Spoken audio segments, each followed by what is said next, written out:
right. Yvette, this is for you. For treasurer.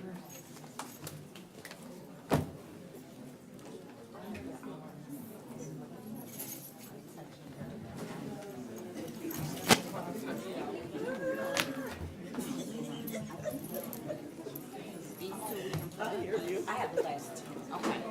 Let me grab these back in your office.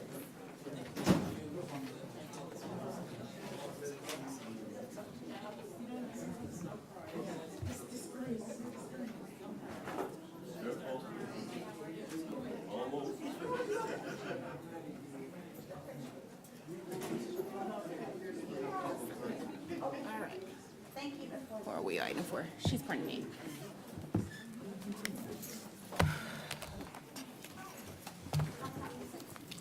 Hi, Taylor. We're good? Okay, Ms. Foster is printing, and I'm sweating. Wonderful. Will you pass this to Mantrell, please?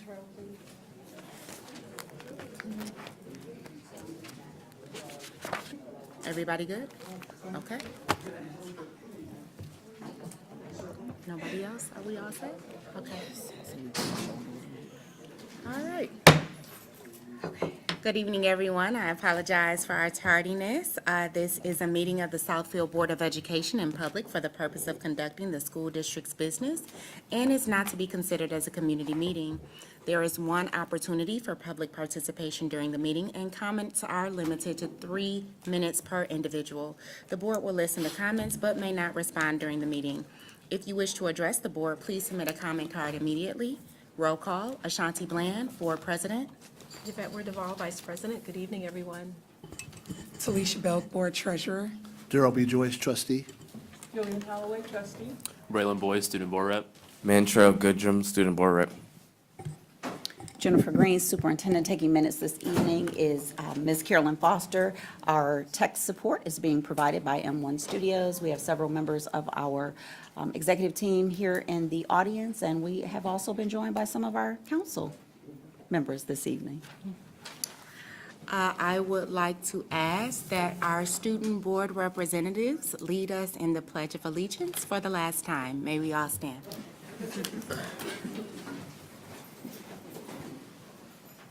I pledge allegiance to the flag of the United States of America and to the republic for which it stands, one nation, under God, indivisible, with liberty and justice for all. Thank you.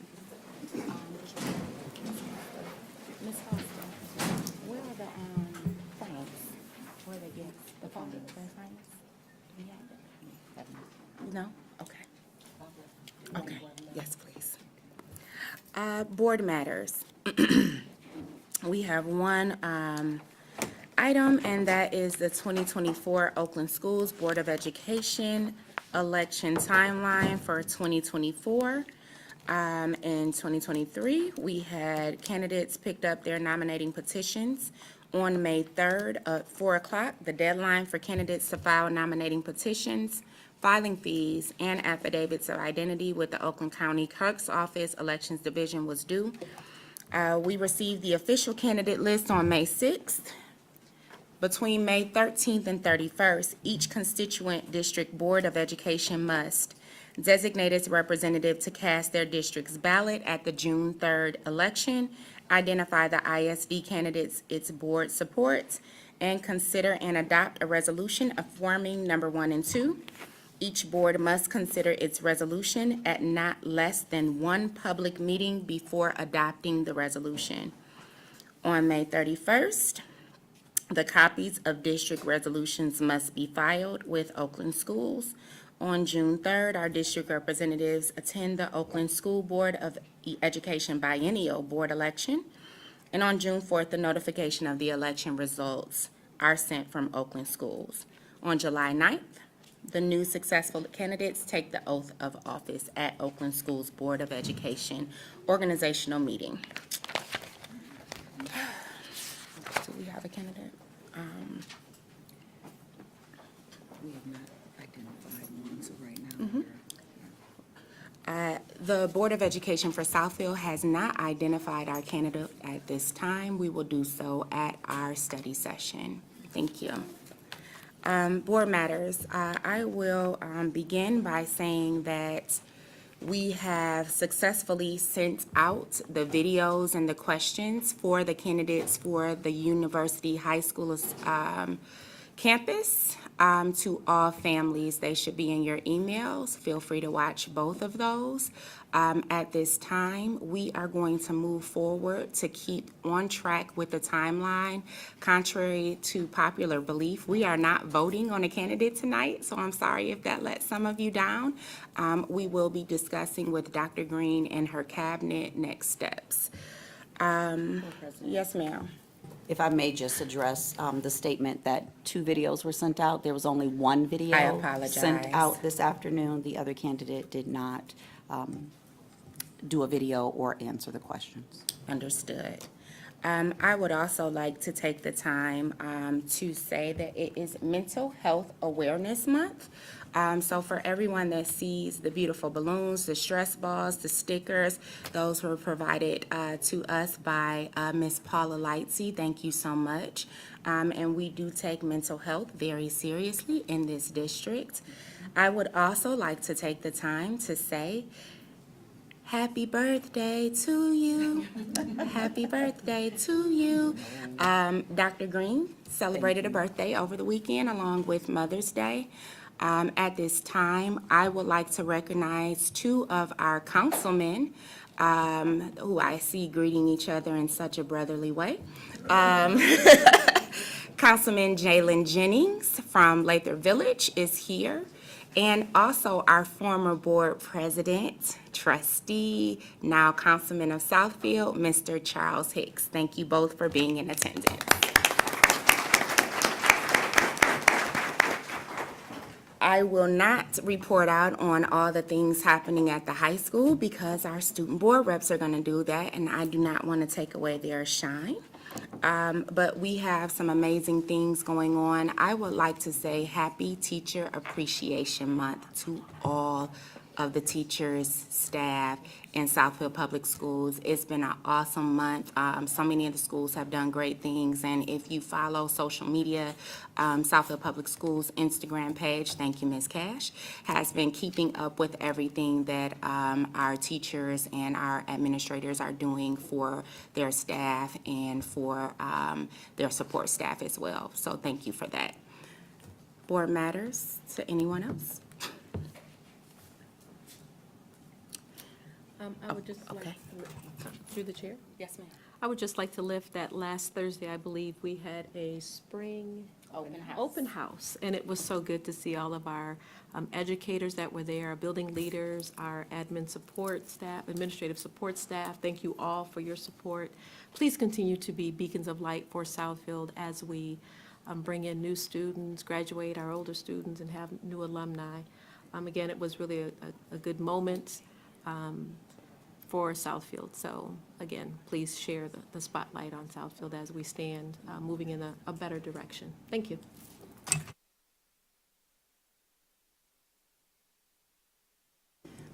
We are going to switch around our agenda a little bit because we have the Levy Marching Band in the house this evening. And all in the parking lot, yes. So we want to give those young people an opportunity to come on in. Is James out there with them? We need to rally the troops and bring them in. But while we're doing that, we could do the alumni spot. Sure. While we are gathering our band, I would like to recognize 2 people. Does she have the video queued up? Alumni Spotlight? Okay. The first video that we're going to show you, so we chose to make May a month to spotlight everything good about the district, and we thought that we would shine a light on some alumni that are here.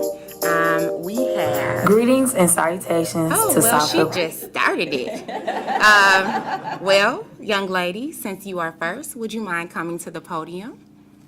And I'm going to let you introduce yourself.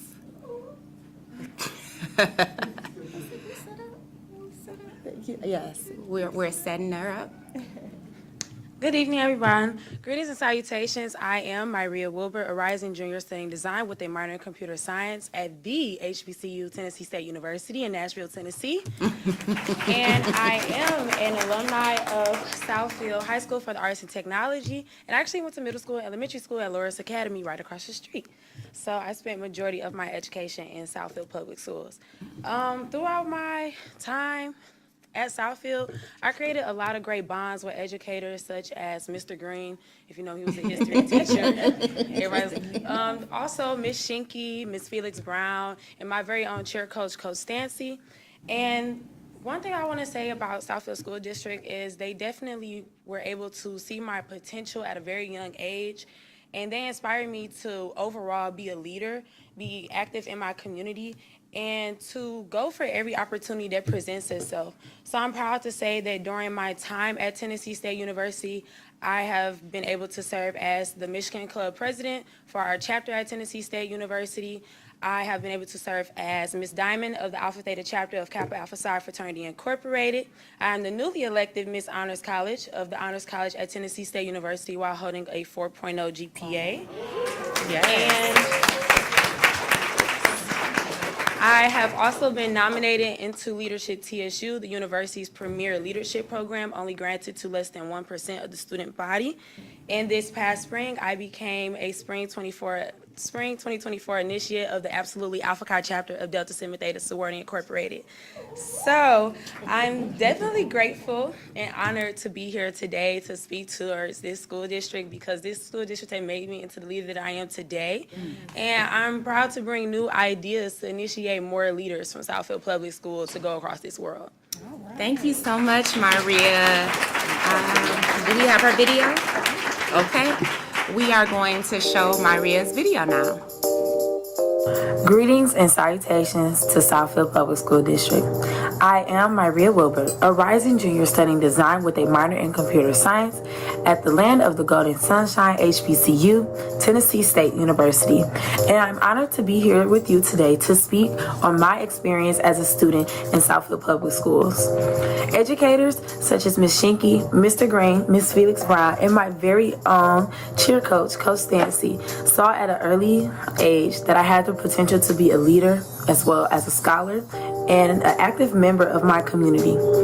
Through the principles that they taught me of being students in their class, they gave me the opportunity to see ambition in myself that I didn't originally see. And by pouring into me, it is safe to say that within my time at Tennessee State University, I have made remarkable success. Since my freshman year, I have served as the 2023-2024 Miss Diamond Female Representative for the Alpha Theta chapter of Kappa Alpha Psi Fraternity Incorporated. I am now the newly elected Miss Honors College of Tennessee State University's Honors College. I have recently became a member of Leadership TSU, the university's premier leadership program. I'm the president of the Michigan Club at Tennessee State University, and I have now became a Spring 24 initiate of the Alpha Chi chapter of Delta Sigma Theta Sorority Incorporated. Seeing all the success that I have made, I am very grateful to be speaking today with Southfield Public Schools, and I'm very grateful to say that I'm thankful for the foundation that Southfield Public Schools gave me for me to succeed in my college career. Greetings, everyone. So I just want to let everyone know that Myria was lifted to me through our former board president, and he said, look at everything that Southfield Public Schools is doing. I contacted her via text. We text each other late at night, early in the morning. I just want to recognize your professionalism, and I love the follow-through. So many of our young people always take the hit, oh, they don't have any of the old school values or the ethics. I must say that I can see why you have so many titles. Very proud of the way that you conducted yourself, and thank you so much for making it here today. We are proud to say you are an alumni of Southfield Public Schools.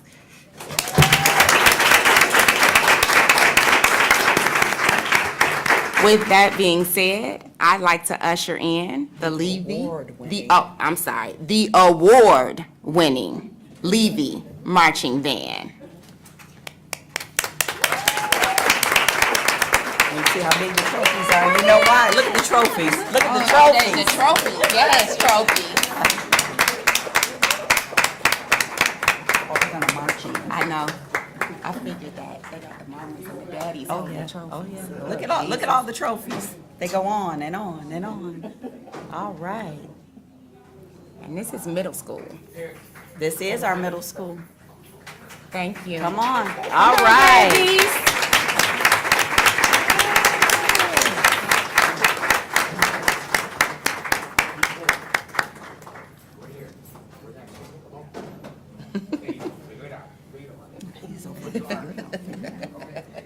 I love it. It's a new floor. It's all good. Come closer. We gonna fit y'all all in too. Oh, absolutely. We'll get everyone in here.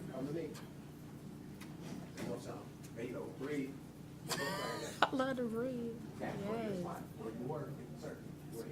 Y'all are awesome. Thank you for being here tonight.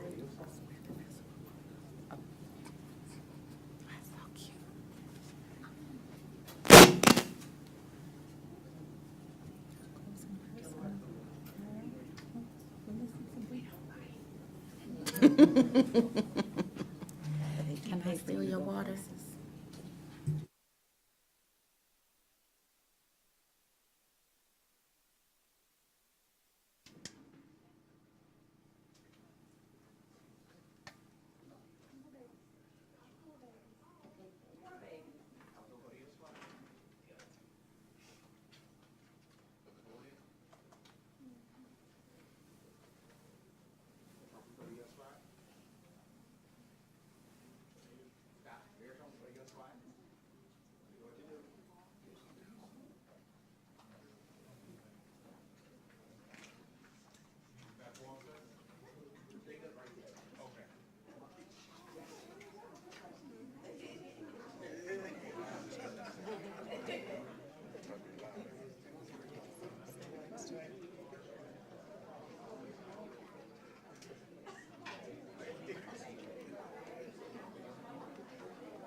Hello, everyone. I'm Karis, and I'm one of the Master Drills, and I'm here along with.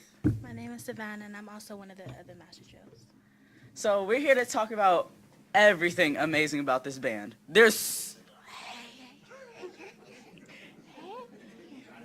I'm sorry, but so much has happened, and so much has brought all of us here. We're one big family, you know? If one falls out, we all come together to make sure they stand up. We're all here for each other. No matter what instrument, no matter what background, we're still here. And with the trip, it was amazing. The weather was nice. We got to perform, march around. It was just perfect in my eyes, I suppose. You know? We won grand champion, first in percussion, first in dance, and marching band. See? We owe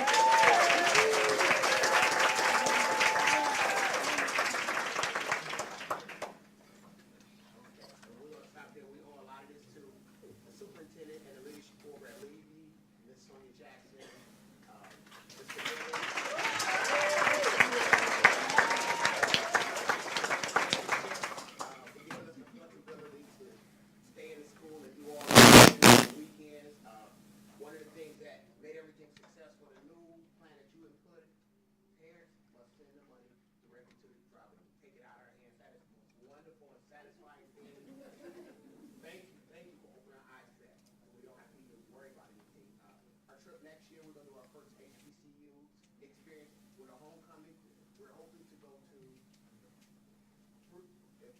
granted to Albany University in Georgia. The band director there is one of my former students, Dr. William Brooks, and he invited us down for a weekend. We're gonna go there, and then we have another trip that we're gonna do in joint with the STEM program, and they'll talk about it a little later. So we're gonna play one selection because we're only allowed to play one selection this evening. Dennis, I want you to face that one. Bring it down, but when you get to the rich dark part, bring it out. One great. Ready. Point up. Through the bottom arm. One, two,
Board President, while they're exiting the room, it's important to note that they competed at Universal Studios in Florida against teams from all over the U.S. So give them an extra round of applause. Good job, babies.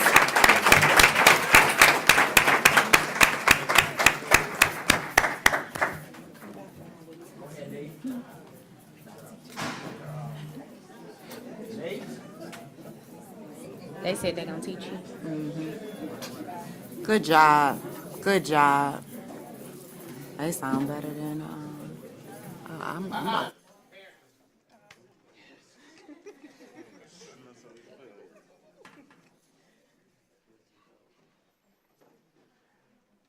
Parents stay and talk for about 30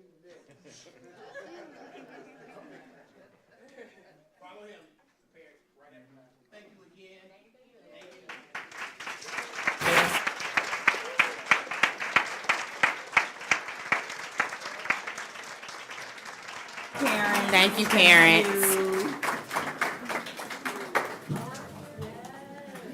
Good job, parents.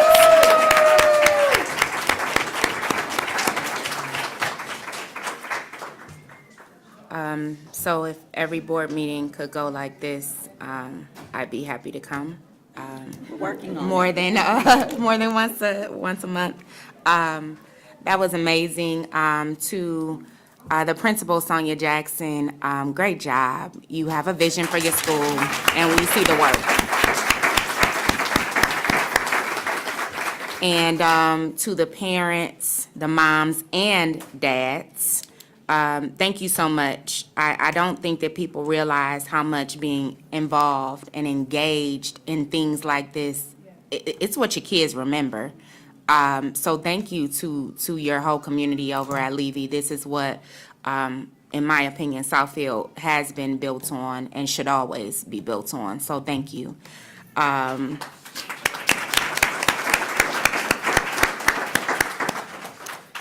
Next, coming to the stage, is our next alumni spotlight, and I will let her introduce herself.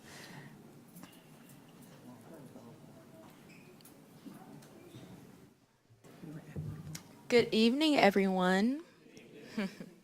My name is Taylor Johnson. I'm a 2019 graduate of University High School Academy and a 2023 graduate of the University of Michigan, Ann Arbor. Yup. I majored in Afro-American and African Studies, and I minored in Law, Justice, and Social Change. At my time in Michigan, I was involved in a lot, such as joining the beautiful and exquisite Beta Eta chapter of Alpha Kappa Alpha Sorority Incorporated. I was also part of the Natural Hair Club, Sister to Sister, community service, all of those things. Right now, I work at Stevenson Elementary. I love Stevenson, love Ms. Hickman, all of the faculty, the staff. They definitely made our Staff Appreciation Week the best. I've never experienced anything like that. And like with seeing Levy, I just love seeing how the kids are able to grow. University was my first Southfield public school. I went to charter school before, and honestly, going into high school, I was a little bit scared because a lot of my friends weren't going to the same school as me, and I chose University because of how small and close-knit it seemed to be from touring it. Wait, repeat that first part. You did what? What, I went to charter school? You chose. Oh, yep, yeah. So you chose the high school you went to? Yeah, I had a choice between another school and university, and I chose to go to this school, and I'm very happy that I did. A lot of my friends that I still have are from my high school, and I'm very happy to say that because of that, I'm able to see us all grow as young women that are out here as adults. But yeah, I liked how close-knit University was because I feel like growing up I was very shy. A lot of people may not think that currently, but yeah, so making friends at University was a little bit easier because it was only so many of us. It's not a big school. And that also prepared me to go to my PWI because it wasn't a lot of black people that looked like me. And at UMich, we call it Black UMich, and we are all like this in one small community. But I'm very happy that that was my experience. Thank you.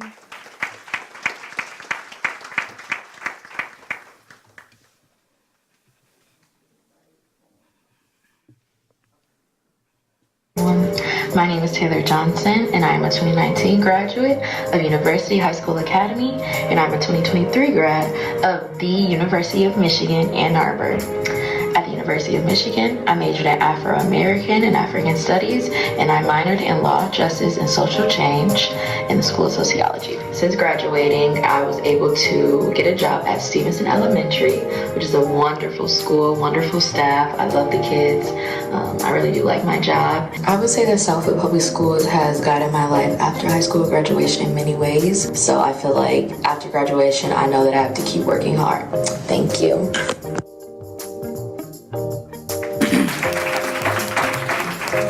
So I just want to say that every morning I see Taylor along with another alum, India. She's never late. She never complains.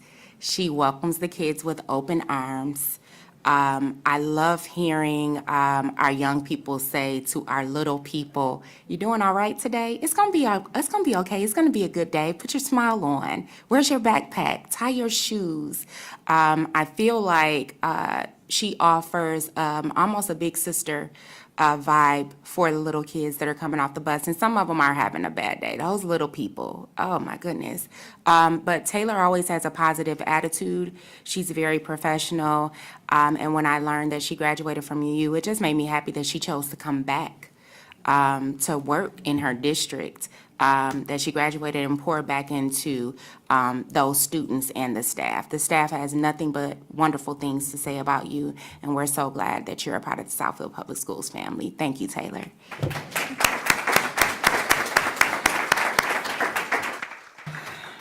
So to the moment we've all been waiting for. This is the last report of our two student board representatives, Mantrell Goodrum and Braylon Boyd. Who wants to go first? Mantrell.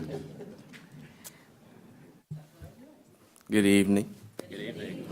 For the month of May, here are the past, current, and future important events and occurrences at University Middle and High School Academy, followed by a message I would like to share. For a few of the notable events that occurred during the past few weeks, the U would like to say congratulations to the debate clubs Temilola Olorunsala and Dalen Mitchell for representing the Detroit Urban Debate League at the National Tournament of the National Association of Urban Debate Leagues at Northwestern University. On Thursday, May 2nd, the Fine Arts Department presented its 2024 Spring Concert, which hosted some performances by the Drama Club, the dance teams, middle school and high school, the middle and high school band, and the art department. The U would also like to say congratulations to Mr. Brown and the UMHSA band that took first place at the recent band competition on Saturday, May 4th at the Trotwood Madison High School Battle of the Bands in Trotwood, Ohio. For an important announcement, the U will be holding our annual 5K to support lupus research on Saturday, May 18th. The registration is just $20 and includes a t-shirt, refreshments, and entertainment for the event. For the students of the month, I would like to say congratulations to UMSA 6th grader Kema Anyadike for designing the cover of art in our daily U announcement slideshow. Kema is a spirited young man in the halls of the U, and we look forward to more of his creativity. I would also like to say congratulations to UHSA 10th grader Anala Smith, who is being recognized by Principal Bogans for her artwork that was shown at the spring concert on May 2nd.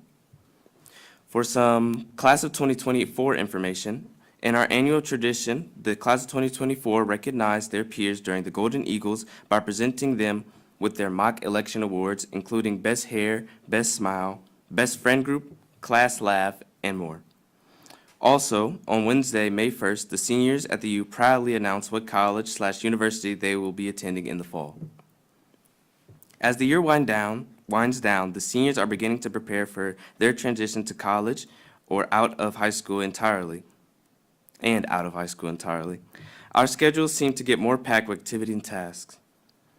On the final Friday before the finals week and our final Friday of high school, on May 17th, the U will be hosting a senior lock-in, a senior sunset, and family feud. Coming up very soon is the U's senior prom. This year's prom will take place on May 30th at the Silver Gardens Event Center from 7 p.m. to 11 p.m. And lastly, for the seniors' final activity of the year, the commencement, it will take place on Friday, June 7th at 2 p.m. The event will be held at the Aretha and no tickets are needed to attend. Finally, as a part of these final weeks, I would like to reflect on this experience of being the student board representative for my high school. I would like to say thank you to everyone for giving me this great opportunity to be more engaged in my school community and gain more leadership experience. Speaking on being more engaged in my school community, this experience really showed me a different perspective on my school and the things that happened in and around it. Being able to see the great things that happen around the school is really amazing, as well as helping people get more recognition for their great achievements. Every month, for the week before the meetings, I look forward to reflecting on others' achievements and the cool or interesting activities that will be happening in the following weeks. When speaking on the leadership experience, this role has really helped me with public speaking and outreach. Even though I have been in positions following the same formula as this role, this experience has really been different because of the environment and the audience I'm speaking to reach. Once again, I am truly thankful for the experience, and I'd like to give a shout out to Mr. Bogans as well. And thank you all for listening, and have a good week and a great summer break.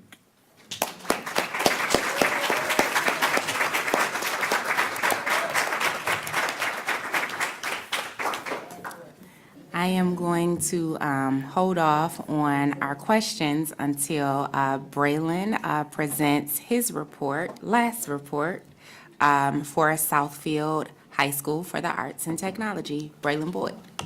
Thank you. Good morning. Sorry, good evening, everybody. Good evening. This officially marks my last report serving as a student board representative for Southfield High School for the Arts and Technology. I never would have imagined the joy and thrill this position has brought me this school year. I am definitely grateful Eric Spraggins had my back and had me apply on the way home from graduation last year. Without further ado, here's my end-of-year report in no particular order. On Thursday, May 23rd, the class of 2024 is having our prom.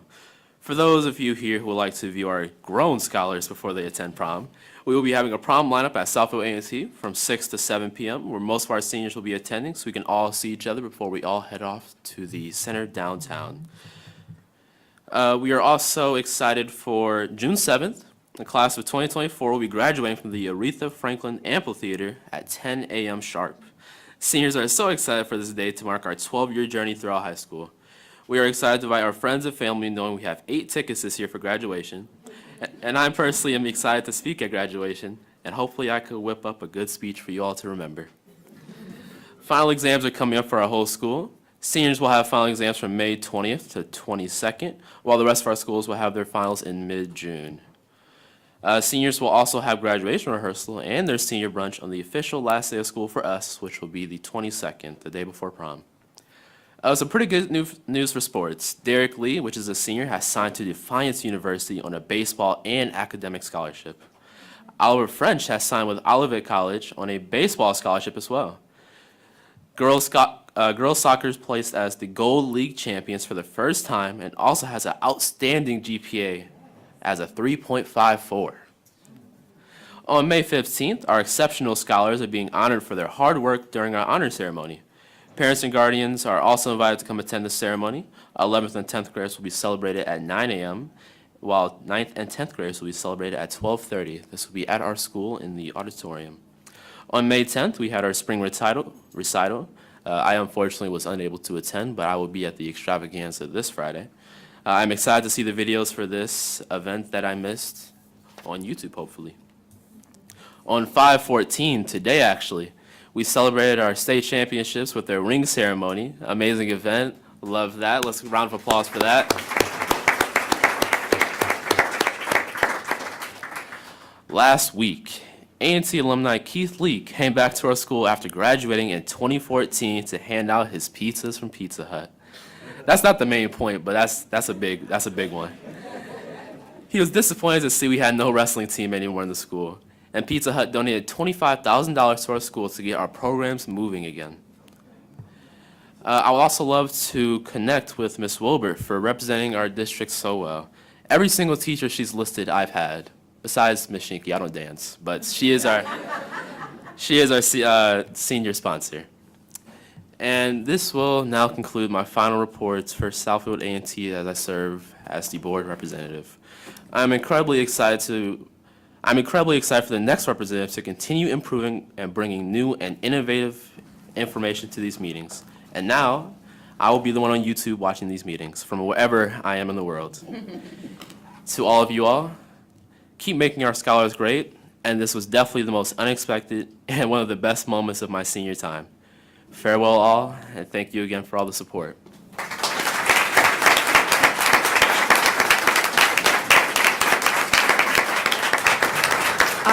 So, along with what you will get at graduation, the board thought it would be nice you take professional headshots here. And so, we know how our parents like to capture our moments and put them on the mantle in our open house spread. So, the board would like to gift you with your headshot. Oh, my.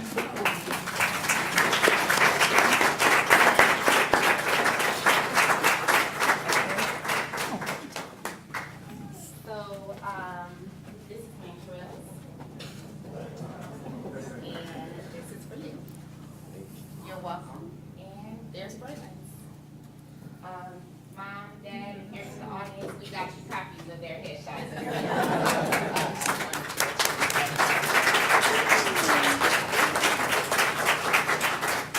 And Board President. Yes, ma'am. As Braylon mentioned, we did have our ring ceremony earlier today, so they would like to gift the board with their championship rings from the ceremony. So if you could join me in presenting the board with their championship football rings.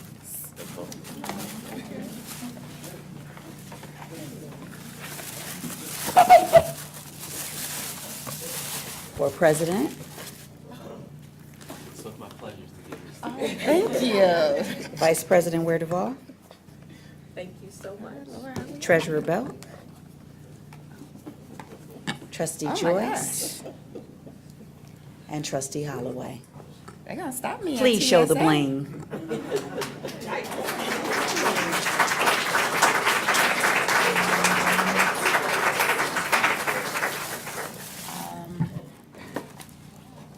It is very heavy. It is very heavy. So now we have one more piece of this moment. And as a board, we decided that it's only befitting that the previous student or current student board rep welcomes the future board rep choices for 2024-25. So I would like to introduce our 2024-25 student board representatives. And I will start with, well, since you're on the end, UHSA. And we will have Michaela Beckford representing University High School Academy.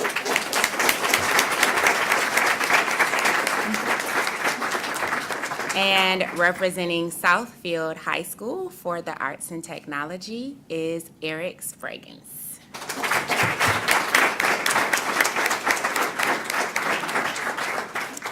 Congratulations to you both.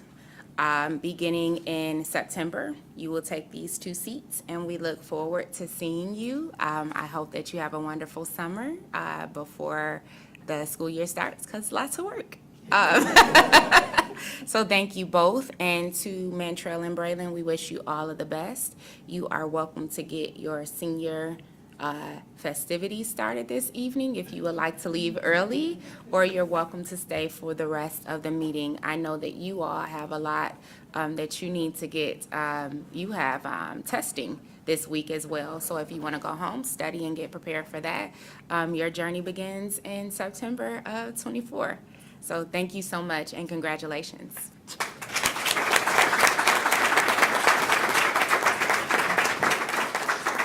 One last thing, I would like for Charles Hicks and Jalen Jennings to approach the podium. Little did you all know, both councilmen have been really huge on asking for representation at their meetings from our young people. And so beginning in 24-25, we will have a representative in their council meetings, hopefully to report out. So I just wanted to announce that. And I just wanted to take a quick second for Councilman Jennings and Councilman Hicks to kind of let the community know what to expect from our student board reps moving forward, and what their interaction will be, and what our collaboration will be moving forward. Good evening, everyone. I'm Jalen Jennings. I am on Lather Village City Council. Thank you, board members. This is something we've been working on for a long time. So I'm so glad that me and Ashanti have been able to work together and to build this partnership. So I'm super excited to be working with University High School rep. Forgot her name. But Michaela. Michaela, I'm sorry. But thank you, so excited.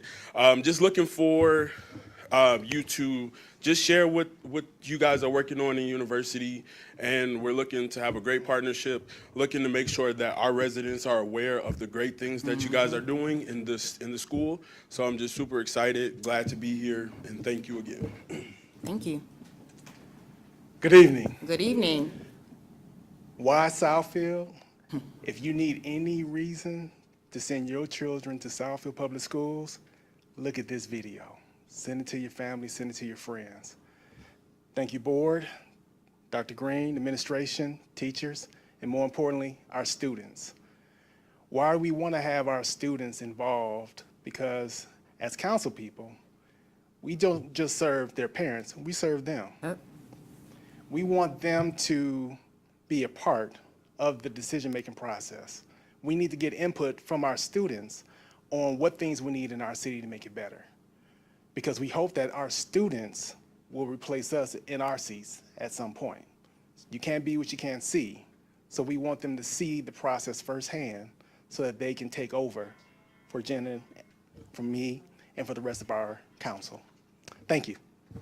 Thank you so much. Appreciate you. So to our current student board reps, if you would like to stay, you're welcome to. If not, we will see you when, well, I'll see you at prom, because we're going to make sure we see you off. And if not, we'll see you at graduation. You're welcome. I think I would like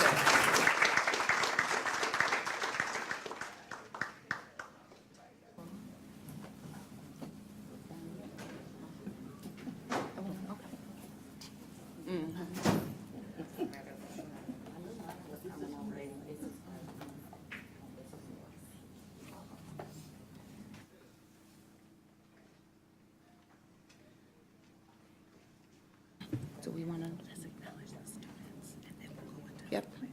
Thank you, parents. Oh, thank you.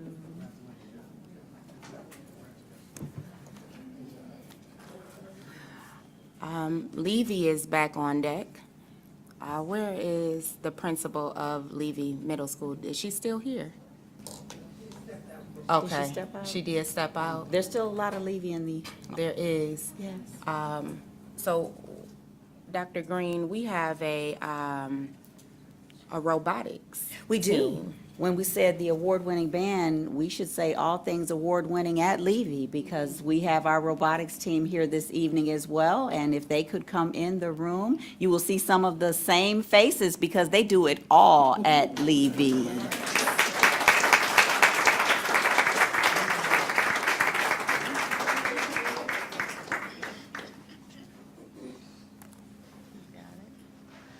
Hello, good evening. Thank you to all the board and everybody for having us. Dr. Green. I am the STEM teacher at Levy Middle School. My name is Jennifer Gwiltz. I also coach robotics and coordinate the RCA house stuff. So you notice that when the kids get involved, they get involved, right? So we are here. This is part of our team.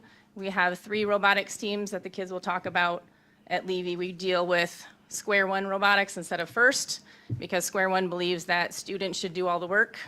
Me too. So we talk about what we should do, but the kids are the only ones that can touch the robot or do anything to the robot when we're at competition and when we're building it. So it's all on the kids. So I'm gonna let them kind of talk about the 3 teams that we have. There's 3 different types. It all deals with mobility. So we're in the mobility space in Detroit, and we're trying to build that up. So all of them deal with mobility. Who wants to go first? Nathan? Let's go. Okay. Hi, I'm Lauren Taylor. So we won this award at the perfect pitch at Square One, because the RCA, the program, it really helped me because I understood how to talk to people. I mainly do RC cars and programming the robots, so I kind of know everything about it. And Ms. Gwilt, she really taught me how to do it, so I love Ms. Gwilt. But without Ms. Gwilt, I think I would not be a good programmer today. I've been doing robotics since I was about 7 years old. So I've been doing it for like 7 years. So I kind of know everything about it.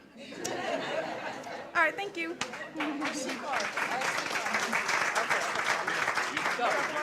She is definitely modest as well, right?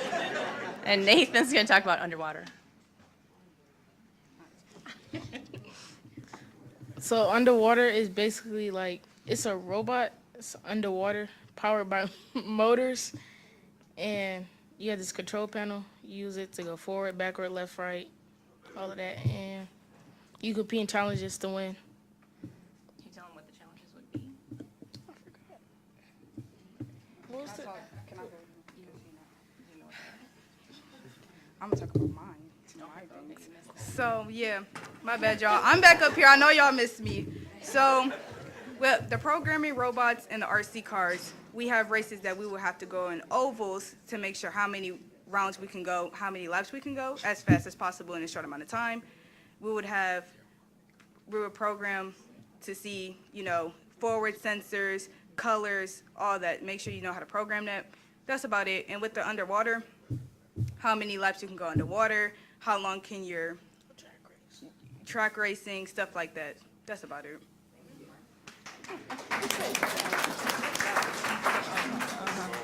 All right, so I'll clarify just a little bit. Underwater robots, they build the ROVs with PVC pipe, bilge pumps, some propellers, some cabling, a toggle switch, control panel they're talking about, a fish camera that when you go fishing, you drop it down in the water and you can see the little fish. That's what they get to use to make their underwater ROV. So it's very basic stuff we can get anywhere. They put it together however they want to configuration-wise, and then they have competitions where they pick up weights underwater and drop it into a bucket and do things like that. So just to clarify what that was. RC cars, I know you guys have driven remote control cars. We have they're about this big. They do oval, they do the on the grass, pavement, rocks. We go off-roading, we climb hills of rocks, we drag race, we do a performance where they have to jump over different jumps and go through different obstacles. So they have a whole bunch of things that they're supposed to do and everybody gets to drive. This year we had a little bit of rain. And then V to X is the mobility where we do autonomous cars. They're about this big robots. I didn't bring them because, they're too big. So they program them like your car. They have to stop when they get to a car. They do the adjustable, cruise control. They do platooning where they have cars follow each other autonomously. So we're working in that space. So that's about it. Thank you.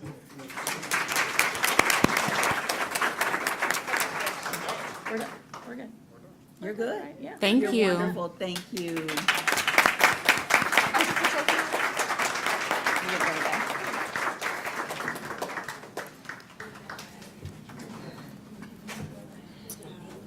So to our Levy Jaguars, thank you so much. You were basically the top half of the board meeting. Great job.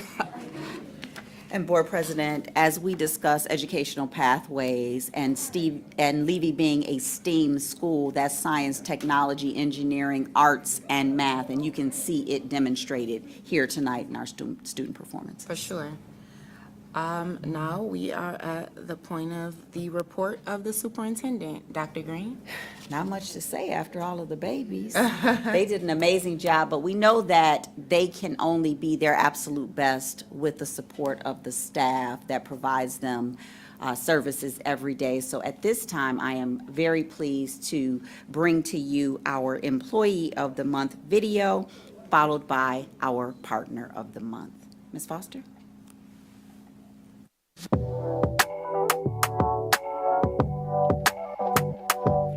Hi, my name is Andy Green, and I am a teacher here at Southfield A&T. I teach AP World History, regular World History. I love doing the graduation every year.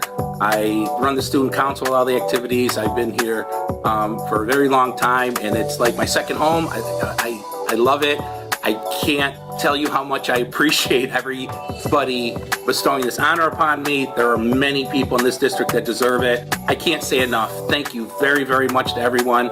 I do hope you understand I'm on the school board myself. We have important information tonight that we have to handle. Believe me when I tell you, I am very, very happy and humbled by this honor. Thank you and have a great night.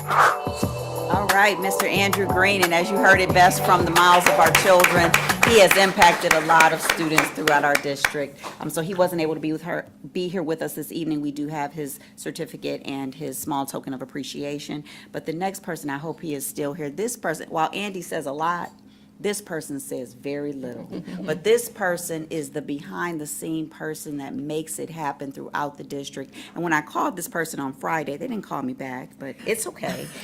So I saw the person in the district today, and I said, "You will be at the board meeting tonight to be honored." And his typical response, "Well, I have a lot of work to do, so I have to see how much I can get finished before the board meeting," because he is always putting this district first and foremost in everything that he does. So it gives me a great honor and privilege to bring before you this evening Mr. Gus Dimbo.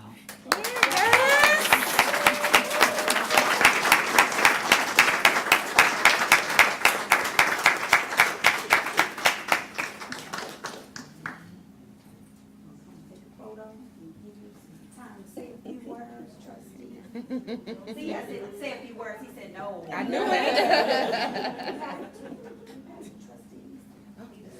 Oh, I'm gonna stand behind here. Okay.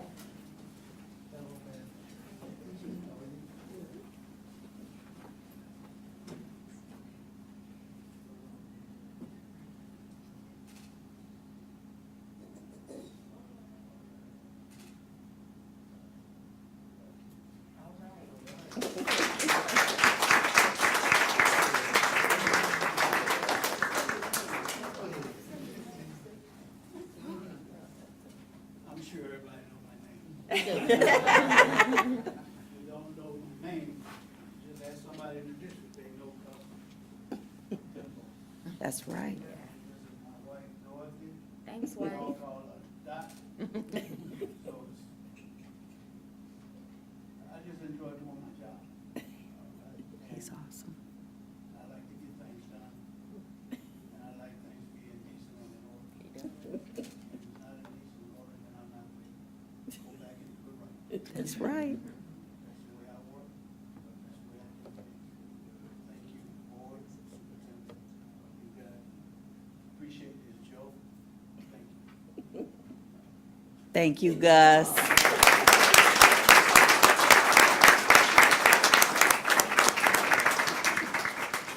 So item 5C on the agenda this evening, trustees, is actually two-part.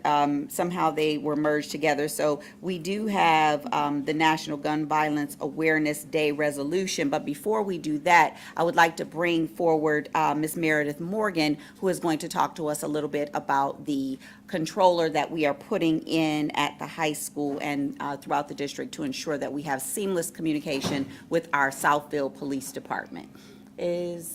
Are we here? Showing our way? Okay, excellent. Good evening. Good evening. I'm Meredith Morgan. I'm the Civilian Operations Director at the Police Department. I am in charge of the dispatch and records area. The department is interested in installing what we call a bi-directional amplifier system in the Southfield A&T High School. We recently upgraded our radio system, joined a radio network that the entire county uses, so for police and fire, for all of our responders.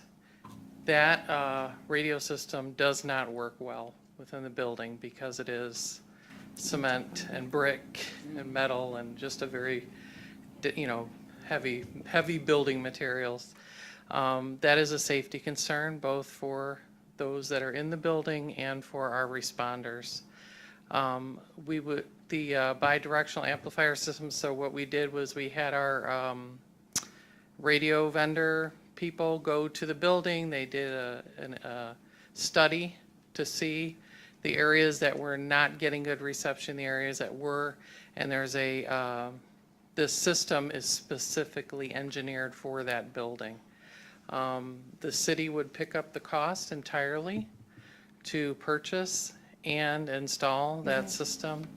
But our legal department would just like your approval because, of course, we're installing equipment into a building that the school district owns. So essentially, that's why I'm here, just to answer any questions you might have. But I feel it's a necessity, and of course, like I said, safety being our concern. Our responders can be right inside the building, right outside the gym entrance, and not get any radio reception because it is that heavy of a building, so. What does the timing look like to have everything installed? Is this like a one-day thing, or would It's you need to not be a in the one-day thing. Okay. It's something that, so once we have your approval, I will go back to city council and get approval from them to spend the money to do it, which I don't expect to be a problem at all. We'll get a purchase order in, and it's something they can get done over the summer months. It's, I'm trying to remember what the timeline is. It's not more than, I would say, 2 months to get it completely installed. So it's antennas and wires and different equipment that directs the signal to an outdoor antenna that's going to be installed outside of the building. And this may be more of a Dr. Green question, but why is A&T the only school we're looking at putting this in? That is the school that has the greatest connectivity issues. Okay. Now, I just when wanted we to- design the new campus for the Lathrop footprint, then we will have conversation with SPD regarding that as well. Okay. Dr. Green, are you asking that we make this report 62-114 for all board members? Are you asking that we make this actionable for this evening to get the ball rolling? If it is the pleasure of the board, please. Trustees, you've heard the request. If it be your wish, I would ask that there's a motion on the floor to open and approve report 62-114. So move. It's been properly moved and supported. Is there any other discussion or questions right now for Ms. Morgan? Hearing none, thank you, Ms. Morgan. Thank you. Vice President, would you please call for the vote? Trustee Joyce? Yes. Trustee Holloway? Yes. Trustee Bland? Yes. Trustee Belk? Yes. Myself, yes, unanimous. Motion carried. Thank you, Ms. Morgan. Thank you Very much. For the record, I would like to also, we had so much going on. I did not state that our board secretary, trustee Smith-Thomas, does have an excused absence. She is under the weather, as well as trustee Johnson. So would you please make sure that is recorded for the minutes? Thank you. Continuing with the agenda, we were contacted by one of our community members regarding the National Gun Violence Awareness Day happening on June 7th, I believe, and we are in support of anything that stops gun violence in our community and the community at large. So at this time, Mr. James Jackson will be speaking to us regarding the National Gun Violence Prevention. Good evening, Board. Good evening. Madam Superintendent. My name is James Jackson. I'm Chief of Staff for the school district, and I am also the lead administrator over emergency operations for the district. We were contacted with a request from a resident in the city asking that the district pass a resolution declaring June 7th National Gun Violence Awareness Day and Wear Orange Day. This request is being made in honor of almost 40,000 people who are killed annually by guns in this country. Gun deaths take many forms, including suicides, cases of domestic violence, accidental shootings, and homicides. Gun violence is now the second leading cause of death for American children and teens. By adopting this resolution, making June 7th in our district Gun Violence Awareness Day, our school system will join hundreds of others across the nation in bringing attention to these tragedies. So we ask this evening that the board consider adopting this resolution. Trustees, you hear the wish, the request from Mr. Jackson and our superintendent. If it is your wish, is there a motion to adopt the resolution for National Gun Violence Awareness Day. Awareness Day, June 7th, and that's also Wear Orange, correct? Orange Day. Unfortunately, we will not have on orange because that's graduation. Graduation So day. we will That have we will on not have regalia. on orange, we will have on regalia, but you can wear We can get orange an orange underneath bracelet your or regalia. under, yeah, that's graduation. So trustee, you've heard the request. Is there a motion on the floor to adopt this resolution? Oh, she moved it. It's been properly moved and supported. Trustees, is there any other discussion surrounding National Gun Violence Awareness Day? Hearing none. Vice President, please call for the vote. Trustee Belk? Yes. Trustee Bland? Yes. Trustee Holloway? Yes. Trustee Joyce? Yes. Myself, yes, unanimous. Motion carried. Thank you. Thank you, Mr. Jackson. Thank you, Board President, and I was getting my awareness and my prevention confused because our next group is all about prevention, but we want to keep everyone aware and we want to prevent it all at the same time. So without further ado, I ask the Southfield Drug Prevention Coalition to join us at the podium.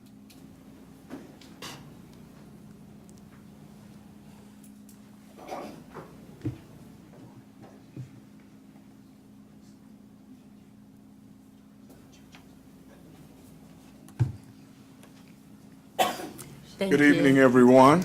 Good evening, Mr. Goolsby. It is our pleasure to be able to make a short presentation to you about the Southfield Substance Prevention Education Coalition.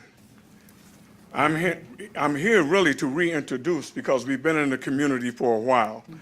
And along with me today, Barry Hubbard, who is the project coordinator, and Melissa Medici, who is the administrator of the coalition. Also present here today, our president sits on your board, Darrell B. Joyce, newly elected, and Paula Lightsey is also on our executive board. And we're working together to try to make this a better community. Our coalition is committed to preventing substance abuse among Southfield's youth through evidence-based strategies and community partnerships. We've been actively involved in attending community and school events. I know you've seen us out there under another name, Southfield Anti-Drug Coalition, but we're in the midst of rebranding. We wanted to take that anti out of our name. So we look forward to collaborating with the Southfield School Board and School District and Administration so that we can leverage our collective expertise and resources to create a safer and healthier environment for our students. We have a short presentation. We're a 501c3 community-based organization dedicated to improving the lives of individuals in Southfield. We're focusing on the youth.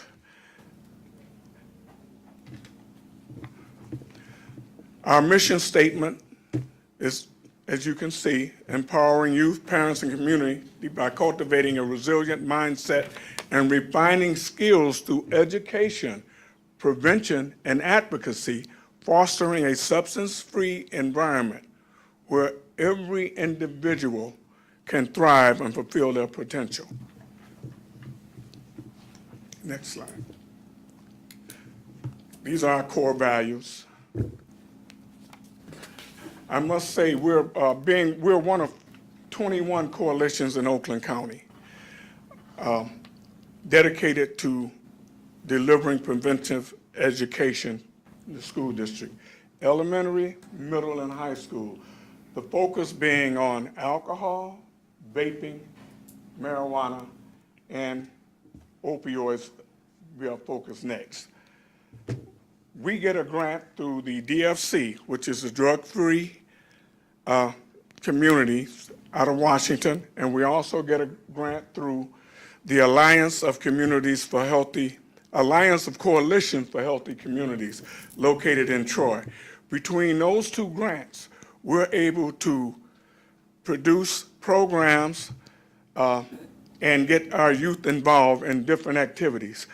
Barry Hubbard, being our coordinator, project coordinator, has put together a few programs over the past few years involving some of the youth in Southfield.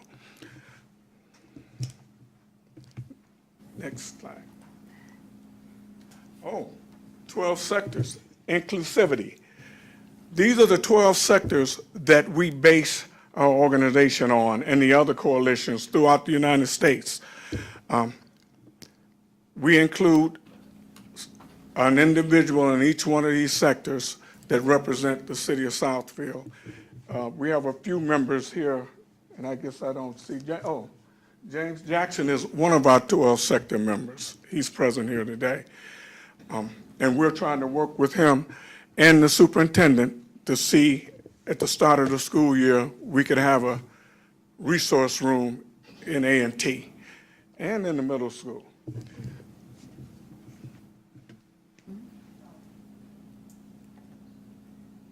These are the 5 areas that we concentrate in: prevention, harm reduction, recovery, wellness, and resources. Our prevention really right now is with the elementary, middle school, and high school. And Barry goes in with the Alliance of Healthy Coalitions into the schools and teach children what to look for and what to look out for so that they become aware of what is happening. So the initiative right now, through the Biden-Harris administration and the Department of Education, is to teach children and high school students, along with parents, about the opiate that is going on, and to have Narcan training.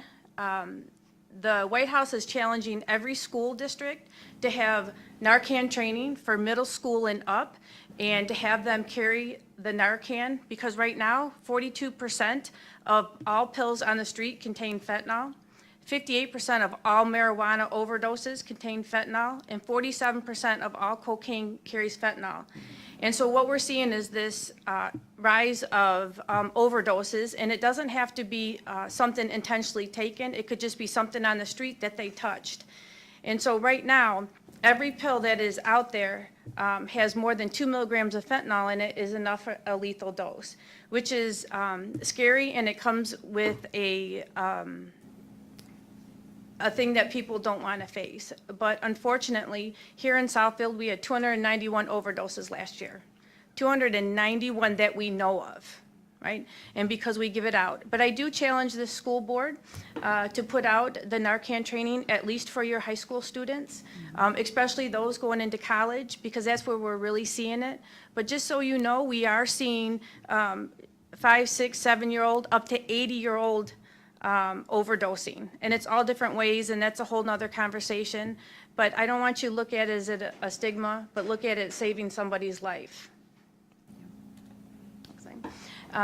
So how we can do this, and with your help, is to collaborate, donate, volunteer, become a partner. We don't just need people in the community, but we need everybody. I recently retired out of the fire department. I was there 30 years here in the city of Southfield. I'm very proud of the community. I came back to work as the health officer, but I'm part of the coalition. I do care. I do see what has happened in the last years of the opiate crisis. And it's not here, it's everywhere. But I really want to focus here in Southfield and to make this more healthier community. Barry, you want to mention the programs that you got coming this summer? No. Oh, it's right there. That's there. The summer agenda. Oh, excuse me, I didn't think I had to give a presentation. I got a throat thing going on here. Good evening, everybody. As mentioned, my name is Barry Hubbard, Program Coordinator.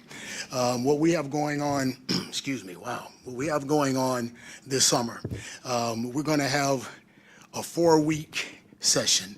Again, since we are basically drug prevention, that's going to be the main focus. But we're also going to have life skills. We're also going to go on topic-related field trips. We have Michigan State already planned.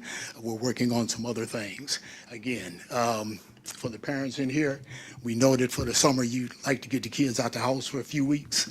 I don't think they're going to, I see some folks shaking their head. I see, it's the main thing that I should mention. The sessions are free. We have food. It's free.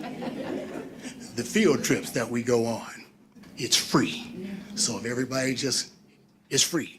All the kids have to do is show up. All we want is a max 30. We want 30 participants because right now we can only afford one bus. We're also going to have an adult. We're working on this. We want to have an adult focus group. You know, we're definitely going to have youth focus groups, but also an adult focus group. So excuse me for fading, and thanks for putting me on the spot, Mr. Gooseby. But, You'll be hearing more about Barry initiating the program later on. Right now, we don't have the applications with us because we're working on it and making sure it's exactly what we wanted to say. He's done a great job with that. But you can use this email to contact the coalition and get more information. And we'll make sure that through Ms. Lightsey, she has student groups in the school, and I'm pretty sure you can help get that out. It's quite a program when you see it. All of it's free, just as Barry mentioned. The one thing I have to say, with the grants that we receive, we're going to be able to do much more than what we're doing now. We're just going to need community participation, student participation, and we're working on that. We had two individuals that won contests this year, art contests, through the Alliance. Ms. Lightsey, I don't have the names with me. Okay.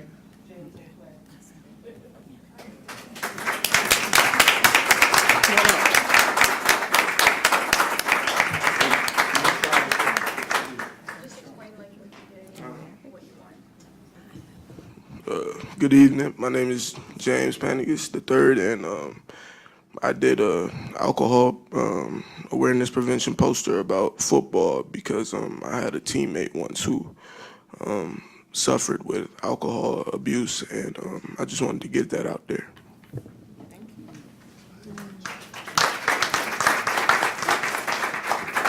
His photo was actually just displayed on the screen there. Yep. Here we go. Okay. Good evening. Good evening. My name is Claire Aklifu, and I didn't know I was going to be talking, but thankfully I'm an overthinker and I came prepared.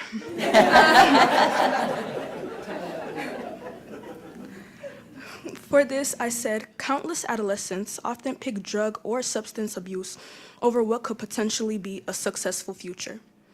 Utilizing my skills, I wanted to depict the question of if that option is truly worth their future. Through my art, I hope to make not only adolescents, but people in general question and think through certain choices that could generally impact their life, whether it be in a positive or negative manner, and allow them to realize that there is so much that life can offer other than the contents of a bottle. Thank you.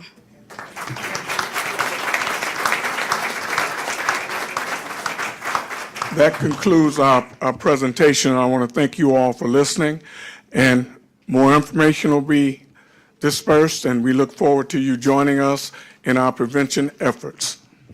Thank you.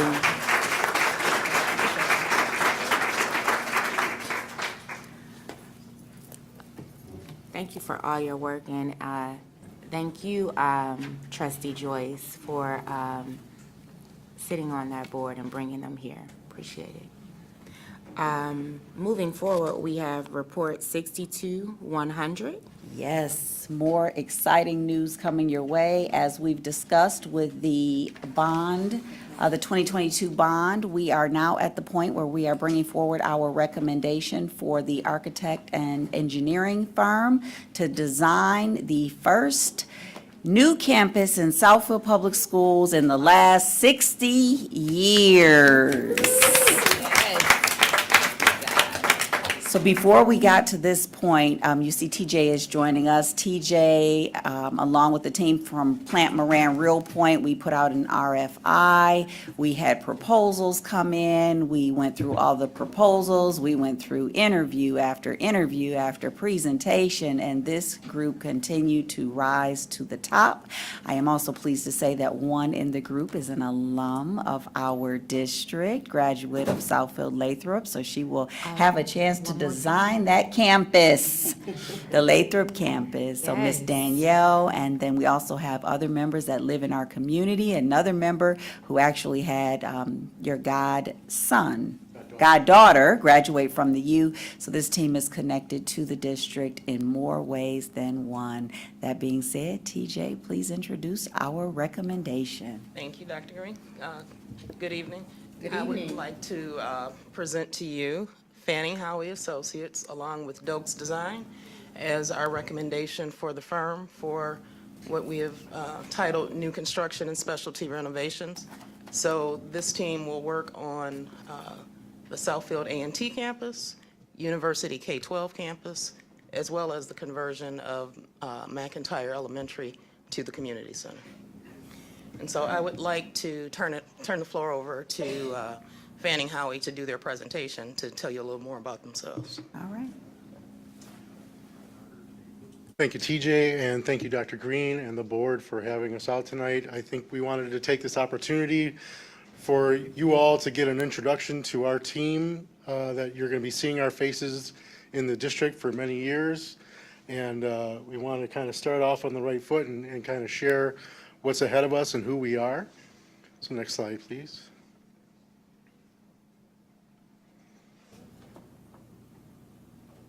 So Fanning Howey, my name is Sam Michelli. I am a project executive with Fanning Howey. I run our Ferndale, Michigan office. Our firm has offices in several states. We are going to be the architect of record, and our firm is 100% focused on learning environments. We've done this all over the United States. We've practiced in every state except for maybe 6 states. We are a national leader in K-12 design, so we're very passionate about the opportunity that we have here in Southfield. My team here is going to take an opportunity to introduce themselves as we move through the slides, but if we can go to the next slide, please. So good evening, everyone. So my name is Kimberly Dokes. I am the principal and owner of Dokes Design Architecture. We are a woman-owned small firm, office located in Detroit, and we are very excited about being a part of this program. A lot of our work is working with the youth. We do, this will be the 4th school district that our firm has worked in, and we also do a lot of work with the Boys and Girls Club of Southeastern Michigan. So the youth are our passion, so we're really excited to be here.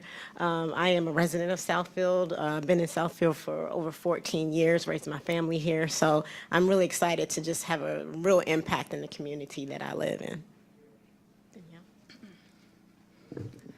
Hello, everyone. My name is Danielle Nowak, and I am the alumni of Southfield Lathrop High School. Yes. As you can see, have the embarrassing photos on the screen. I actually started in Southfield at Shanos Elementary School. So it's been a very long time. My heart is very full this evening. I wasn't expecting to see a marching band. I was reliving my childhood from Southfield Lathrop. We were the greatest band in the land at the time. Yes. I see that baton has been passed. But it's incredible. Thank you for this evening. Because I did not think that I would get to see so many great accomplishments from this school district in one night. As an alumni, I can say that Southfield definitely produces successful scholars. I am an example of that. I graduated from Georgia Southern University, and I am an interior designer at Dokes Design Architecture. I'm looking forward to being a part of this project, giving back to the community that raised me, and really providing as much as I can to the students. So thank you very much for this opportunity. Next slide. That's you. So not only does Fanning Howie bring this national exposure, but we built this team around the local connection as well. As Dr. Green alluded to, and our team has alluded to, we are local as much as we bring this national perspective. So we want to bring what we can do nationwide here to Southfield and make Southfield the best that it can be, and a hallmark of schools in Michigan, for sure. So I'm going to introduce Rod. He's going to talk a little bit about some of the nuts and bolts, but again, actually, next slide, please. TJ also kind of briefly talked about this, is, we have an amazing opportunity with the University K-12. It's going to be nearly an entire tear down and rebuild to a full K-12 facility. That's going to bring some amazing opportunities for the district. Southfield A&T has some transformational opportunities with renovations and additions coming to it. And then the McIntyre Community Center is going to be a really unique opportunity for everybody in the community to come together to really shape what the vision is for that building and how we can serve the district and the community. So I'll bring up Rod for next slide. All right, I jumped the gun a little bit because Sam told me I'd be exciting this piece, and like Danielle, I was not expecting a marching band to follow. So I'm Rod Wyford. I'm the project manager for Fanning Howie that'll be handling these projects. And like Sam said, I'm kind of the nuts and bolts guy, the day-to-day. So I'm the guy that you'll see quite a bit in the district over the next several years. Just looking at the schedule, just to give you an idea of kind of what's going to be coming at you over the next couple of years and next several months at least. The green you see on this slide on the graph is the construction time, and you'll see at the top the years noted. Construction starting in 2025 and extending out in various forms all the way out to 2030. So Dr. Green introduced me the other day at a meeting saying that this is the guy you're going to see for the next 8 years, and it hit me. 8 years I'm going to be coming here, so that's great. We're starting out trying to look at the district, look at each building in a holistic way. We have several different packages at each building to do, and we want to make sure that we look at design of the various systems in a holistic way. So the entire building is looked at when we design. We're also looking at the entire district that way as well. So you'll notice the yellow bars at the very beginning of this chart. Note conceptual design at all three facilities, A&T, University, and McIntyre. It's because we want to make sure that we're approaching these three buildings in a similar way, so we build in consistency across the board. And then as we break out into each different facility, we're going to be looking at the individual buildings in a holistic way, so we're considering all the aspects at one time. So that's kind of the least exciting part. The really exciting part is the first 90 days, which we have actually already started. Our first 30 days is really focused on visioning for the future and trying to outline guiding principles of how we're going to make decisions to make the very best days for your students coming up. That effort is being led by Emmy Beeson. She is a former superintendent that is one of our team members. And her focus, truly her passion, is making sure students have their best days. So she asks that question a lot. What's going to make the students have the best day of their experience? That kind of sets us up for the next 8 years. That's the filter that we're going to use over the next 8 years. When we make decisions, how does this impact students having the best day, the best opportunity for the best day? The next 30 days after that is kind of a transition between defining the vision and actually starting the conceptual design. And then that final 30 days over the summer is really honing in on being able to present actual conceptual designs by the end of the summer, roughly. So that's the effort that you'll see us undertaking over the summertime. And as I said, we've already had, I think we've been in the district 3 days already. We had a kickoff meeting with Dr. Green. We had a roles and goals kind of session with some decision makers, and Emmy has been in the district, spent an entire day in the district conducting focus groups with students at both University and A&T. So we're really excited to be here and looking forward to the next 8 years. Trustees, any questions? I'm going to ask the one, since this is going to open up a can. Once you put that picture up there of all those schools, parents are going to want to know what's their involvement, what's the students' involvement in saying what they want in a building. I was reading the fine print, and in one space, it states that you also have additional specialty consultants for visioning, structural, theater, aquatics, food service, and acoustics. I can tell you two things. The aquatics piece is going to be huge for this district, as TJ already knows. The acoustics piece is going to be huge selfishly for me. I was a theater geek at Southfield Lathrop. And so the food service and visioning piece, I think, is going to be huge for our students. So I just wanted to make sure, since the community is going to be able to view this, what does that look like over the next couple of months, couple of years, for the students to have a voice and for parents to lift their concerns about what they want to see from this new building? You know, Dr. Green has actually laid some of the foundation for us. As Rod mentioned, Emmy was already working in the district as far as with some of the student focus groups. Dr. Green brought Emmy in front of a number of different grade levels and spoke to them about the opportunities in front of them. I think part of what our next steps are, as we talked about the roles and goals of different groups, is defining the community engagement and how they'll engage. You know, you got two very similar buildings with the high schools, and then you've got the community center, and that might take a different approach for how we do community engagement. So we're working and getting the logistics figured out, and working closely with Dr. Green to spell out how we're going to have different students, parents, community members all involved. But it's a little early as we try to get, we knew that there's a schedule is very busy, but we're trying to do as much as we can to maximize the amount of time that you know, students are in school and administrators are here as teachers, so that we can get some of that front end knowledge as well. But we will be working with Dr. Green closely in building that community engagement piece, and I would say look for an update on that, and you'll probably see some communication coming from Dr. Green and from us about how the engagement will work. Thank you. Trustees, any other questions? Trustee Holloway? Yes, I'm looking at this journey ahead. Now, you said the green boxes are... Construction. Actual construction. So I'm looking down here in McIntyre, 2027 is when the construction will start. You might want to turn your mic on. We can't hear you down here. Okay, 2027 is when the construction will start at McIntyre.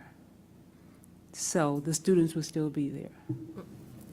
I'll take that No. question. Okay. The students will not be there until 2027. If you recall, we are right-sizing the district was a major pillar of the bond proposal that we sent to the state for approval. So the first thing we had to do was right-size the organization and take buildings offline that we are not, where we don't have the student population.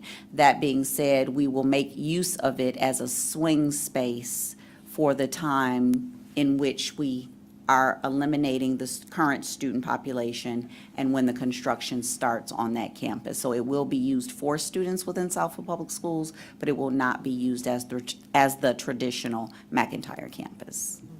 That's in 2027 or before that? Correct. Okay. That is prior to. If you recall, we phased out kindergarten this year, first and second grade. Next year will be grades 3 through 5. The phase out? Correct. Okay. Same with Vandenberg. Okay. Yes, ma'am. Thank you. Trustees, is there anything else for Fanning Howey? I also went to Shano's. Thank you. We're excited to get this started. I think we will be... Will you entertain? Of course, we will. Dr. Green has asked that if it be the wish of the board, that we make this report actionable. Trustees, if it is the wish of the board. It's been properly moved and supported. Is there any other discussion around this report? Hearing none, Vice President, please call for the vote. Trustee Bland? Yes. Trustee Belt? Yes. Trustee Joyce? Yes. Trustee Holloway? Yes. Myself, yes. Unanimous? Motion carried. Thank you very much. Thank you. Thank you. Board President, it's also important to note that we've mapped out the next 16 weeks or so with meetings for not only the team, but for also the board, other stakeholders, et cetera, to get that visioning well underway. Okay, thank you. Understood. Next, we have the true reason we are here, and that is to educate our children. So joining us at the podium will be our Executive Director of Instruction, Ms. Summer Caldwell Carruthers.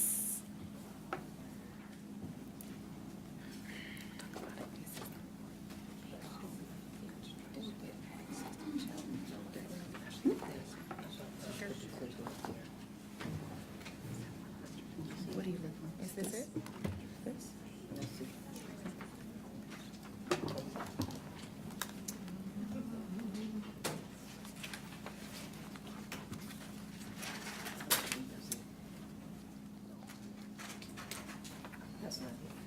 No. It's not up there? No. Okay. Is one up there? Okay, so will it be? There's the tacky. Okay, there we go.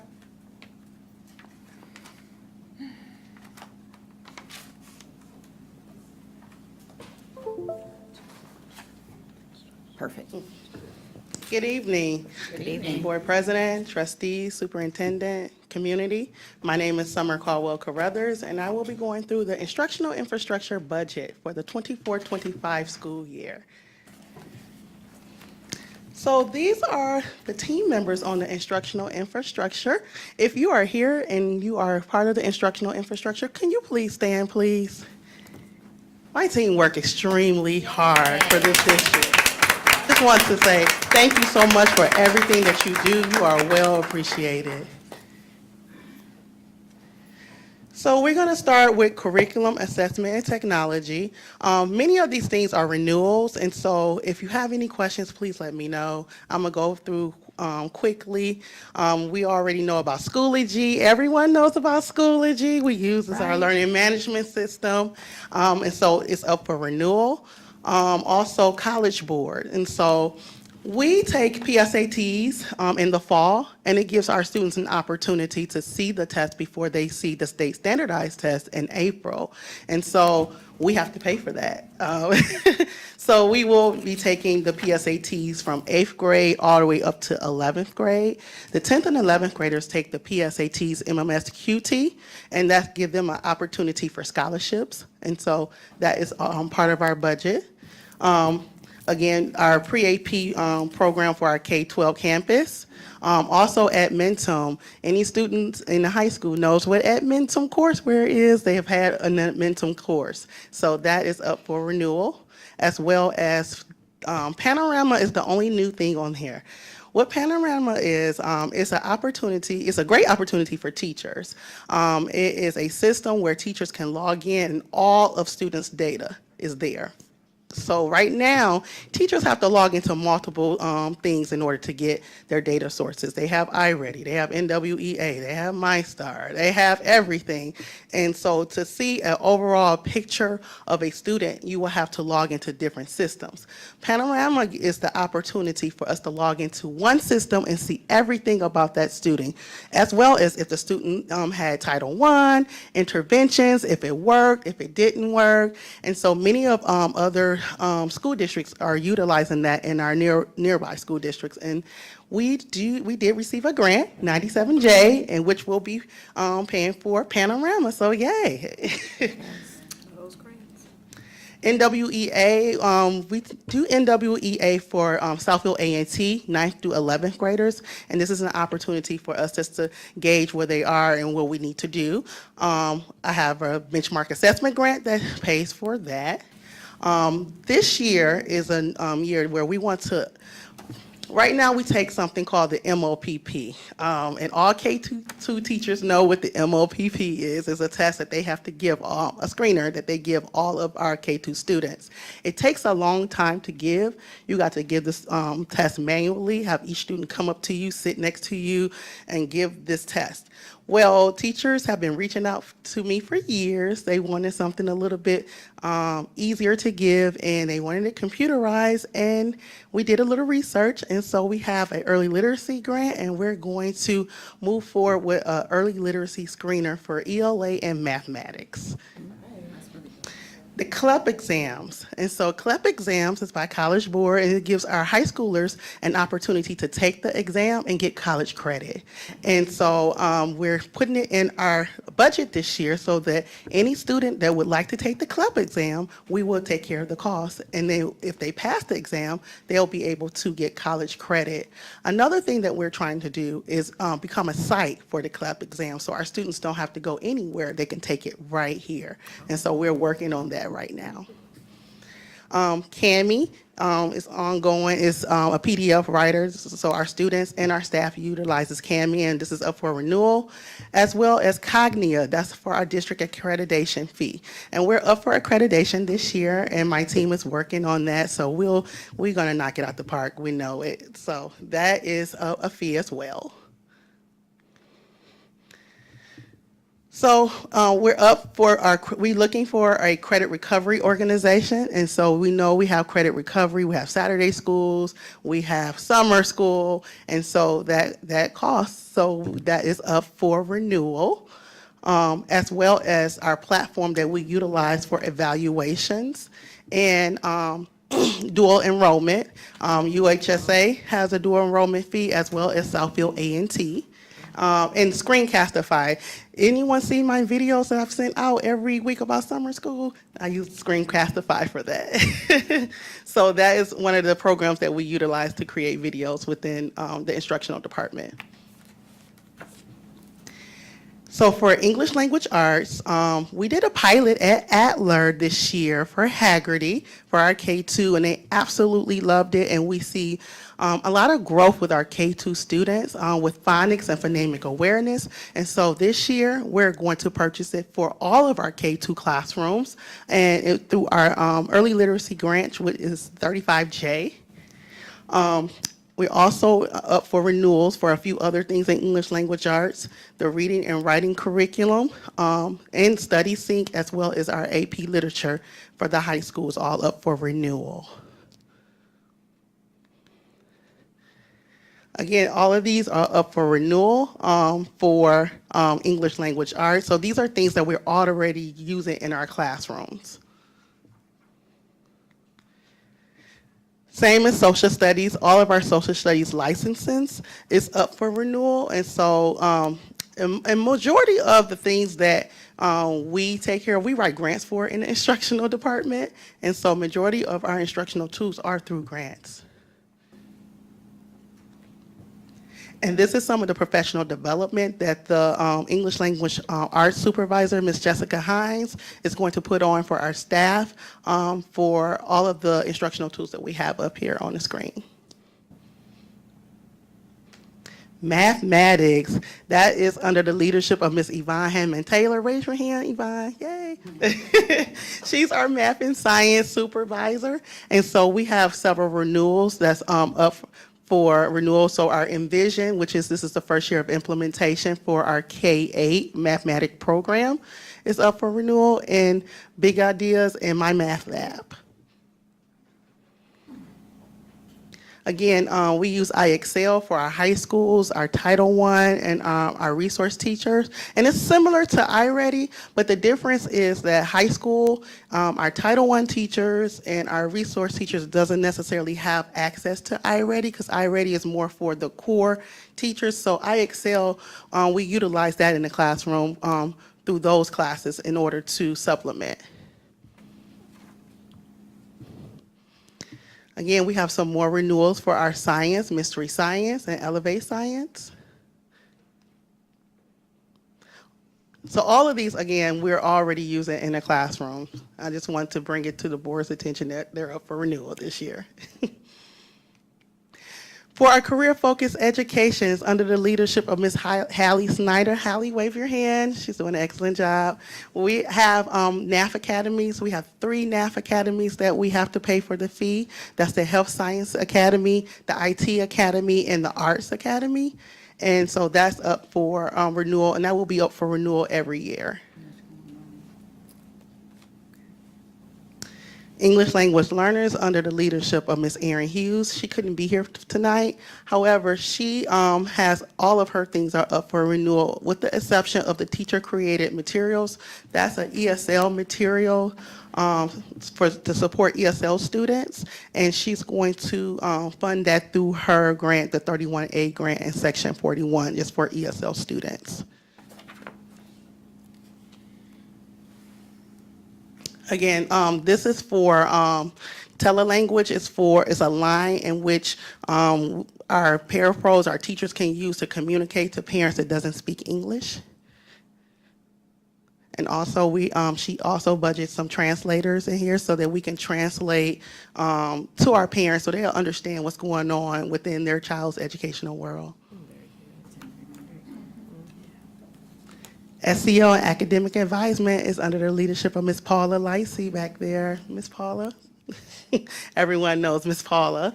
And so Navigate 360 is what we use for our character education, and that is up for renewal, as well as Inner Explorer. That's our mindfulness program that we utilize, and Ms. Paula does track the usage data, and we're up significantly through her work, so I appreciate that. Millennium Forum, I had the opportunity to go through Millennium Forum this year, and it was life-changing. It was an opportunity for us to reflect, and so many of our teachers, our secretaries, district administrators have been through a Millennium Forum, and she's going to work with other staff to go through Millennium Forum as well. MC for Me is another ongoing that she's going to purchase through her mental health grant. Restorative practice, we're going to do some more restorative practice trainings with our staff members, as well for Briefer Change and our transformative educational leadership, which is called TEL. That's something that Ms. Paula and her team participates in every year. And that is it. That is the renewals that we have this year from the instructional infrastructure budget. What questions do you have for me? Summer. Yes, ma'am.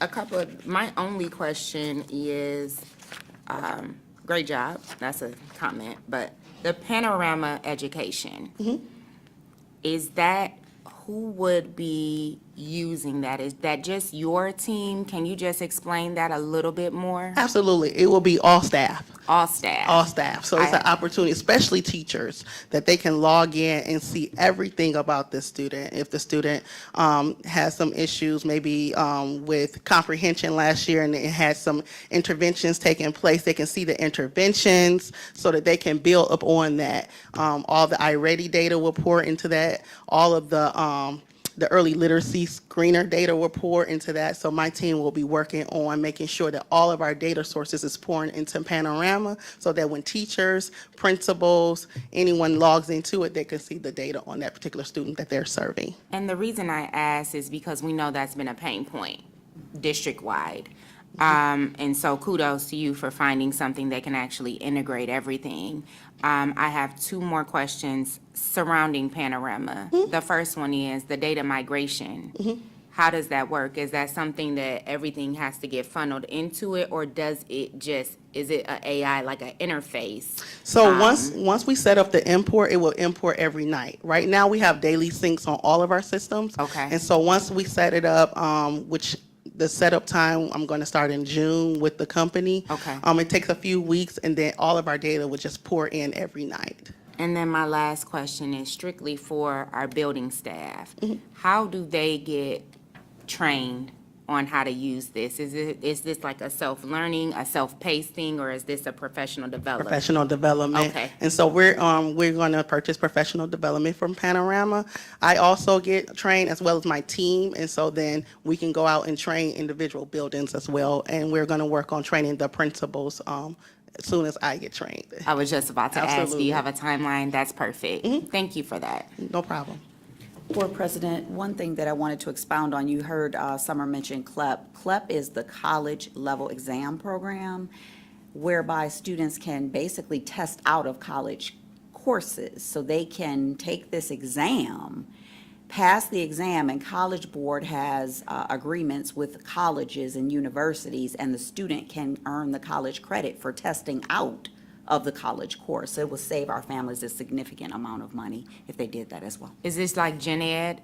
Yes. Or, okay, so just general, because I don't want people, like, my baby was taking Calculus 5 for computer engineering. Y'all said he could test out in high school. This is not that, right? No, Okay. There are 36 subject areas that Thank you. College Board has identified Okay. for test out at this time. Do we have those, will we have those 36 courses We listed will. somewhere? Okay, We will. perfect. Thank you. We're working on the website right now and the content for the upcoming school year. Wonderful. Trustees, yes, ma'am. I have two quick questions. Sure. Are we currently using McGraw-Hill? Because I saw that was listed here, and it says 6 through 12 review. Yes. Is that just the areas that we're using it for? Yes. Just 6 to 12? Okay, and my second question is, when you talked about the telelanguage line, was this a forecast to add more? Did you say that? Yeah, because we're getting more students we are. across the board that we need that service for. So Okay, I just wanted to say this is very comprehensive. It makes perfect sense, and I love that you guys put the funding source. And I would originally think that this was general funds, but I appreciate you guys putting all of the grant funding and letting us know where the money is coming from. So this is like an excellent presentation. thank you so much. My team works extremely hard, and they know they work extremely hard with me. Last but not least, Summer, is this something that you're asking us to make actionable this evening? Or do you want to wait until the budget? So there's some reports There's in some there reports already that- that needs to be actionable. Not all of it needs to be. Okay, so under information items, trustees, I believe there are roughly 5. 109 through 113. Okay, so there are 5, and so you can refer back to this when we get to information items. I just wanted to make sure there was clarity around what we're gonna see later on in the agenda. Thank you so much. Are there any other questions, trustees? Hearing none. Thank you so much for your Thank you, time. I appreciate you. Thank you.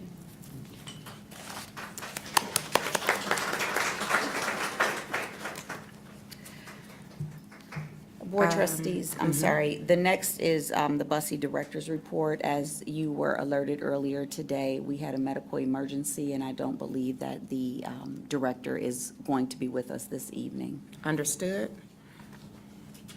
Public participation. If you wish to address the board regarding a school-related issue that has not yet been resolved by school administration, please submit a comment card immediately. Comments are limited to 3 minutes per individual. As a matter of fairness, speakers with complaints against individuals are asked not to mention any persons by name. Complaints concerning employees pursuant to Board Policy 9130 should be brought to the attention of school principals or other administrators before coming to the Board of Education. Your cooperation is appreciated. Did Mr. Gunther leave? Hey, Mr. There he Gunther. is. Herman Gunther? Mr. Gunther, we will, we're just gonna get the mic for you. You don't have to keep going. You sure? Okay, Mr. Gunther. We'll wait for you. Slow and steady wins the race.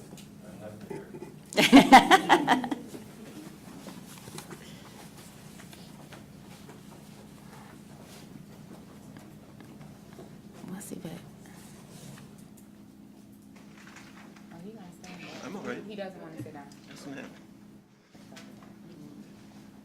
Good evening, board, audience. My name is Harmon Gunther, 19101 Green Spruce, Southfield. I live behind the old Bussey Center. And I like to say thank you to your groundskeepers for doing an excellent job this evening. I was surprised to see him out at 6 o'clock tonight mowing the lawn and actually edging it and going through the walkway. That is part of your property, by the way. Now, I have gotten complaints from some of my neighbors that the people that are doing the edging do not pick up the empty whiskey bottles, the empty junk that is next to their fence in their property. Also, Rummel Run is the creek that runs through our neighborhood, and it ends at the cul-de-sac, we might call it, because it goes into the Rouge.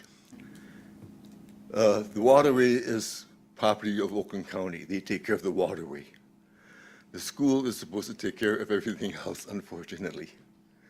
And I have heard complaints from the neighbor on the other side of it that when she goes out, she sees a lot of, here again, refuse and garbage in the banks of that waterway. It would be appreciated, so that I don't hear more complaints, that, your people would, I don't know if you have a key to the lock, to that area, because it is locked. And they have to be mowed, that has to be mowed and taken care of. So I would appreciate it if you would take that under advisement, and thank you. Thank you very much. Thank you, Mr. Gunther. Like I say, your people did an excellent job late at night, surprisingly enough. Thank you. We will reach out to our county commissioner to ask about that lock, to see if we can get something done for that, okay? Yes, ma'am. Thank you very much. Thank you, Mr. Gunther. Have a good evening.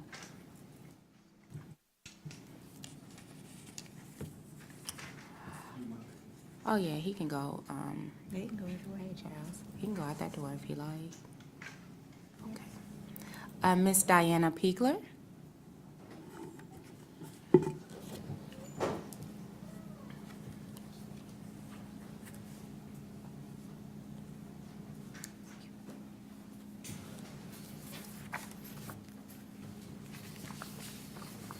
Good evening, everyone. Good evening. To Dr. Green and the board, my name is Diana Pegler, and I am here representing the National Congress of Black Women, and I come and visit you every 2 years regarding the mock election.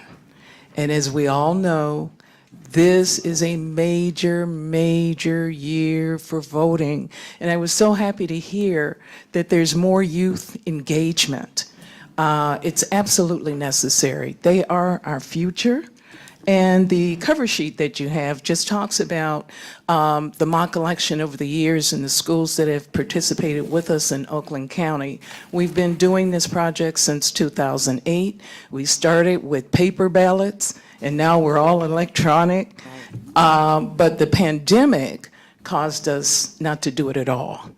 And this year, I would like us, if at all possible, to do it in person. There's nothing like one-on-one, face-to-face. And part of the program is that the teachers will teach some lessons, and I've made some suggestions in the handouts to prepare the students. The actual date that we want to do this is October 29th, 2024. We're flexible with the time. We indicated, save the date and the time range, 8 a.m. to 1 p.m. Our mission statement is also part of your package. There's also an instruction sheet of what the day would be like in terms of conducting the mock election. One of the things we did the last time we were in person, we had the older students help the younger students. And on our stationery, we actually wrote letters of accommodation to those students so that they could get community service credit. The other handout, you'll see a layout of what we think the precinct location should look like. We try to emulate exactly how a real precinct would look. Another handout you have, and I use this community-wide and anyone who wants one, it's called Know Your Michigan Voter Rights and Plan Your Vote. And this is for the parents, the grandparents, aunts, uncles, so that when they go to vote, that following Tuesday, November 5th, they will have all of the tools and all of the knowledge that they need. Michigan is one of the few states in the United States, there's no excuse for you not to be able to vote. There are so many different ways. And we ask the school districts if you would email this to the parents and as an information piece. And lastly, once again, we're saying save the date. I'm here to ask for your support and your participation in the school district. Thank you so much. Thank you. Perfect timing. Awesome.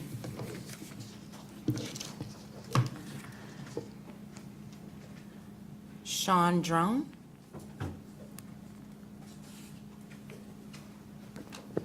Good evening, Board. Good evening. I'll try to keep this polite as best I can. I'm here on behalf of the staff and families here for McIntyre Elementary. As some of you heard, you heard the impact that the bond proposal that was approved is going to have on McIntyre.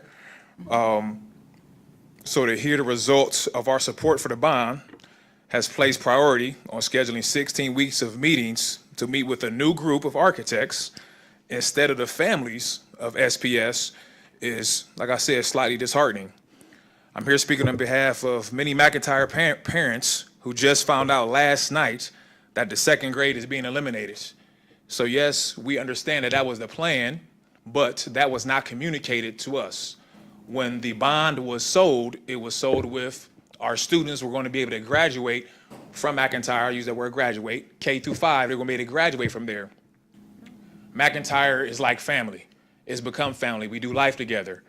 And now knowing that that family is going to be separated, it's very disheartening to us.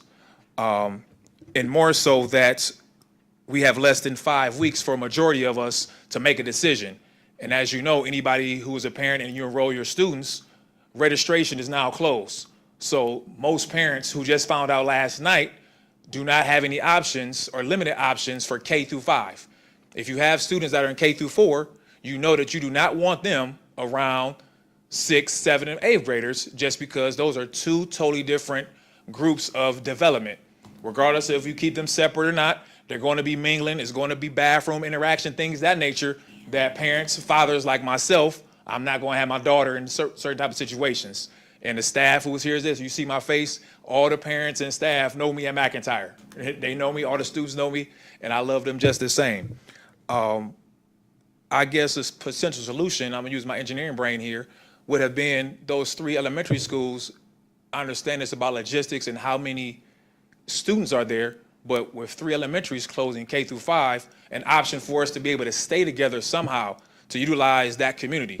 We understand that's going to become a community center, but that's different. That's not us still doing life together and dropping our kids off together, birthday parties together, me DJing in their iReady parties, things of that nature. So I know other parents are going to be on here, and I just wanted to kick that off to let you know I'm trying not to be emotional as we were last night. So I'm being respectful by not naming names, but we thank the chief of staff for coming last night, a short notice, for coming out and speaking to us on the behalf of the board. So I know there are some things that'll be on the table that we've spoken with the board. And I just thank you for this time, and I hope you listen to the parents and take the consideration. Thank you.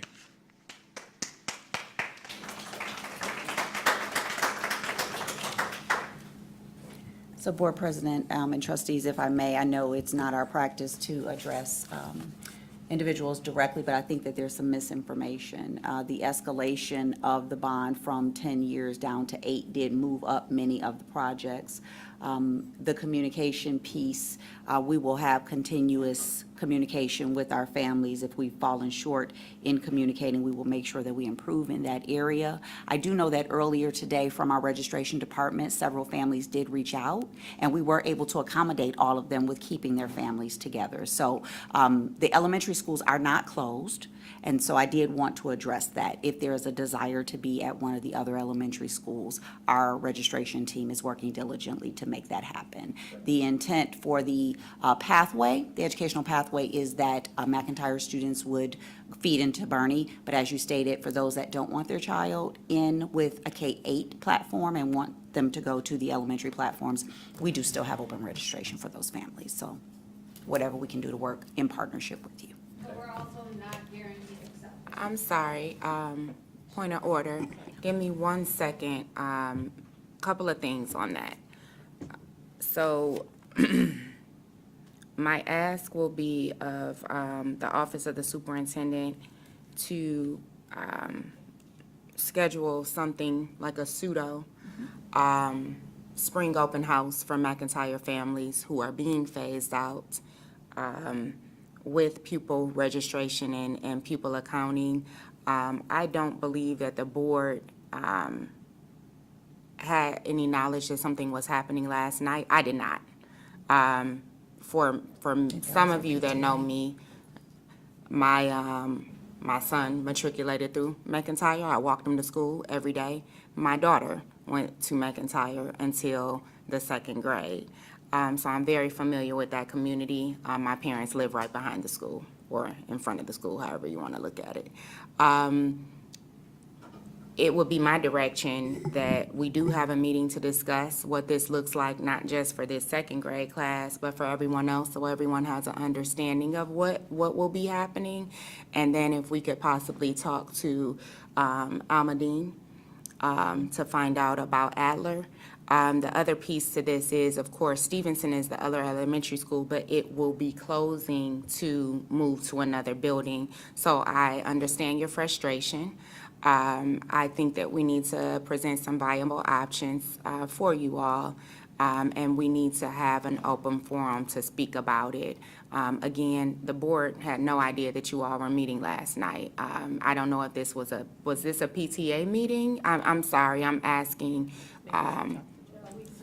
We all received emails last Monday saying that we were expected to be at this meeting with the staff. I'm not naming names, but it was the chief of staff who addressed us as parents. Okay, understood. So, to the community, I don't think anyone here was aware.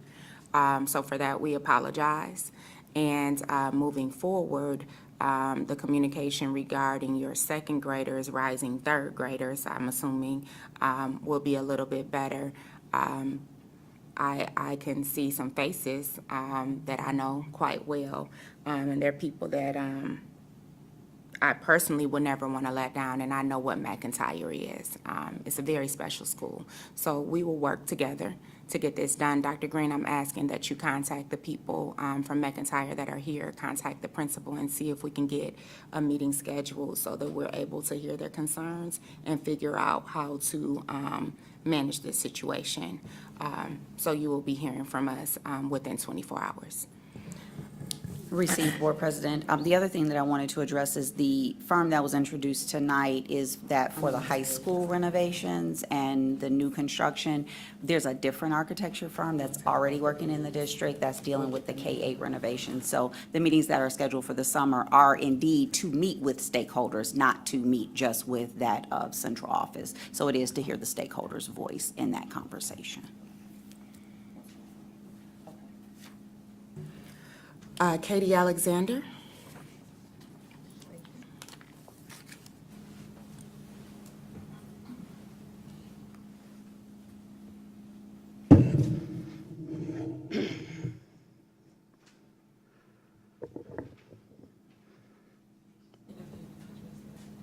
I'm good to start.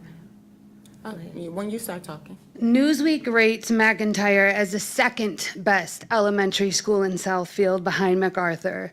During my advocacy to keep our school open, I never met a single parent in our community who agreed with closing McIntyre. It has always been a top-rated school for performance and a staff filled with excellence. Our children felt safe in that space.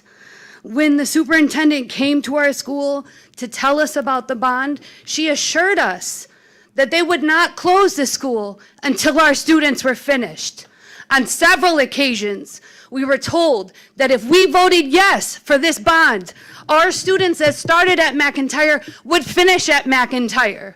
Last night, it was told to us this is not true. There has been a change. And without any notice, our kids will not be able to finish at McIntyre, a school where they feel safe with staff that they know and love. We were told several times that parents would have a voice. Our voice has been taken from us. Now we are told it will not be the case. Our kids will not finish. We could have left when this all started, but we stayed. We stayed because we were told our kids would be able to finish.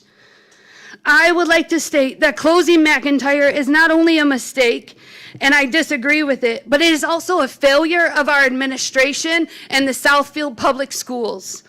A fight should have been put up to keep the school open, or all staff and students should have been moved to another space where they could have been kept together as a K-5 elementary school.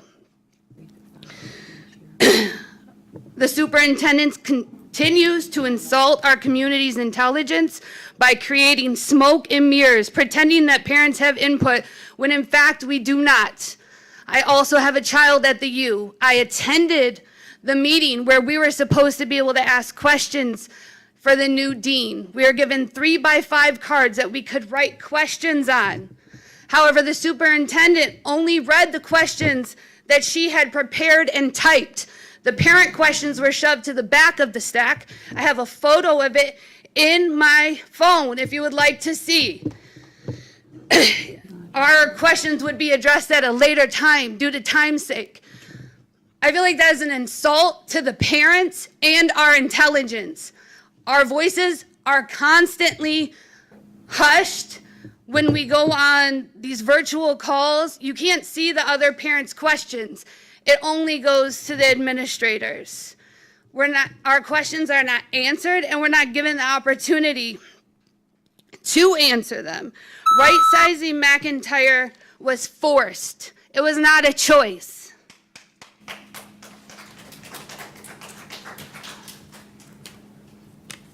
So,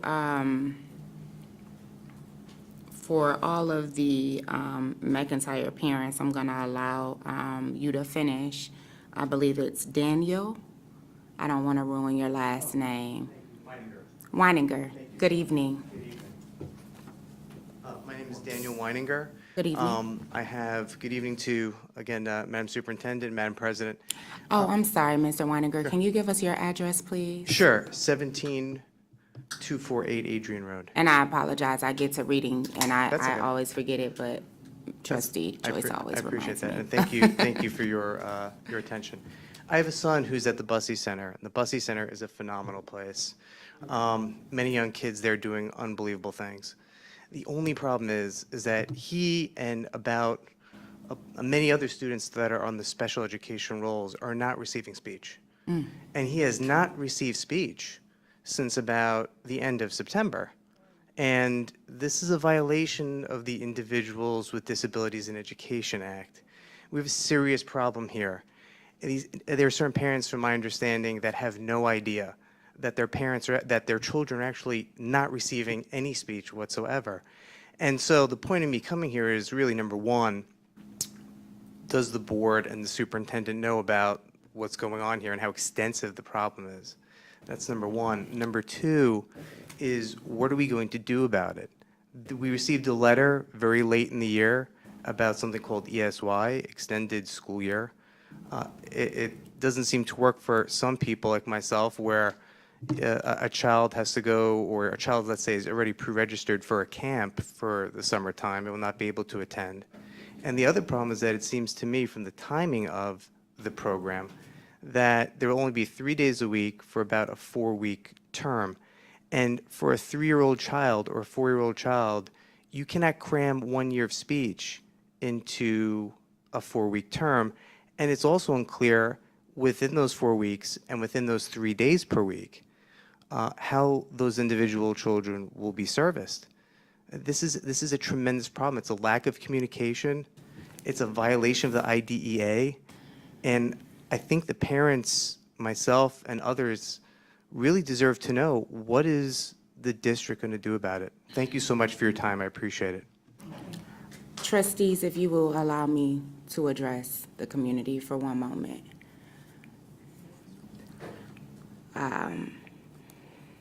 It's rare that I display my frustration, but at this moment I am beyond frustrated. Many on this board will tell you that, and to the gentleman, I apologize for those of you who are familiar, the PAC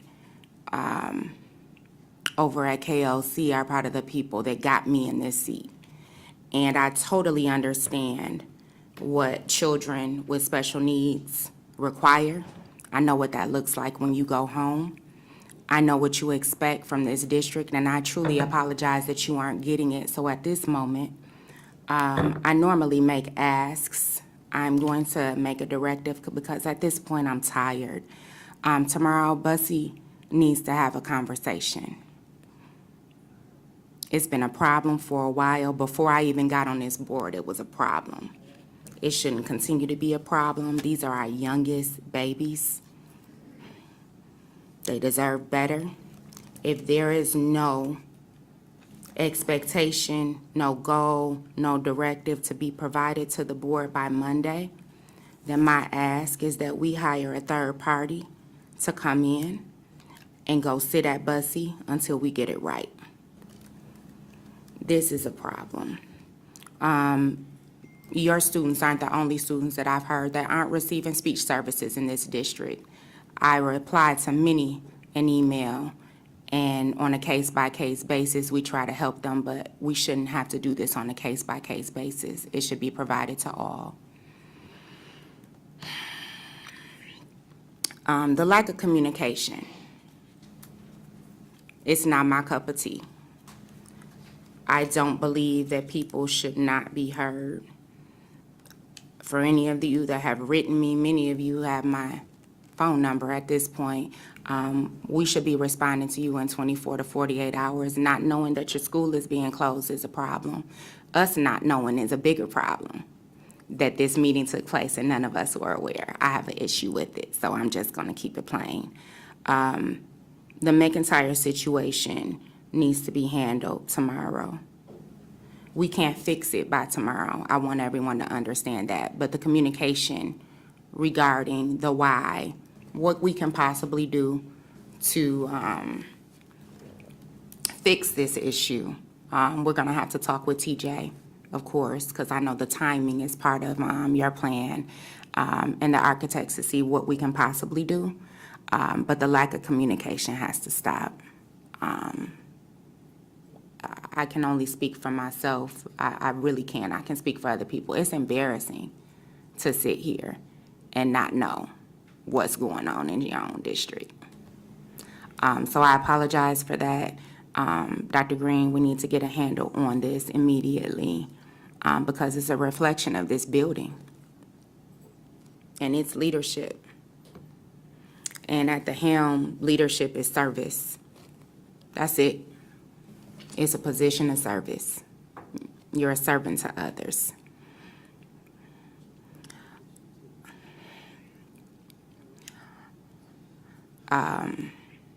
We have one more for public participation. Is Kat Stinson? I'm sorry, Ms. Stinson. Would you state your address for the record? Good evening, 22541 Avon Lane. I actually have a daughter that attends Bussy and then a daughter in the first grade that attends McIntyre. My first comment about Bussy is also the speech. I was not aware until a month ago that she was not receiving speech. My 4-year-old has autism. I will commend the teachers there, though, that she has had have been amazing. She's made great strides. To the point where she will not have to be placed in the autism kindergarten class this fall. She will still be in a kindergarten class that needs assistance. And my issue with that is the parents who have the kids that are going to kindergarten, we have received no information on what school they will be attending, because I'm under the impression there's only 2 schools that have the type of kindergarten that she would need, and we still haven't received guidance on how to register them for that class, who to talk to, nothing, the busing, nothing. So that is an issue I have with Bussy, the lack of communication, also the beginning of the year. She went without bus service for 2 weeks because they could not get the schedule together. They had no list of the kids. So I don't know if it's Bussy or the overall school system where the busing system is terrible. The communication is terrible. Now, McIntyre, when I moved to Southfield, my main issue was the schools. I researched every school. I went to all the open houses for kindergarten. McIntyre was the perfect fit. The community, the education. Briefly, my daughter and I hung out and we did trivia on Mother's Day. And one of the trivia questions on YouTube was, what animal has a blue tongue? And I didn't know. And she said, oh, Mom, that's easy. It's a giraffe, before they even gave the selections. And I said, how'd you know that? She said, my teacher, Miss Smith, first grade. She's awesome. So to hear last night that first and second grade will be phased out was disheartening to me, because McIntyre is a family. It's an amazing school. I, too, saw that it was second behind MacArthur in terms of education, and she's brilliant. And I wanted that to be cultivated, and McIntyre was the place. So I did have an ask for a dedicated registration staff to help us, and you already touched on that, as well as having a meeting with the superintendent, as well as anybody on the board who can attend as well, and you touched on that as well. So you kind of read my mind. So I thank you for that. But yeah, there needs to be some kind of plan and action for us, because a majority of us don't want to send our child to Bernie. So we would like another option besides that. Thank you. Thank you, So for those of you who don't know, the first Early 5 program was at Bernie. It was the year Dr. Green pretty much came over here, and my daughter was there, and I came to this very building and said, I'm taking her out because I don't want my daughter riding the bus with 13-year-olds. She's 4. And so that's when it went to McIntyre. So some of your concerns I know very well. The second thing is, at this point in time,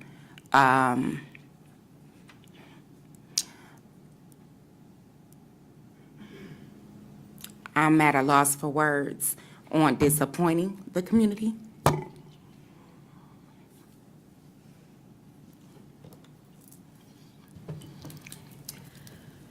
We say a lot.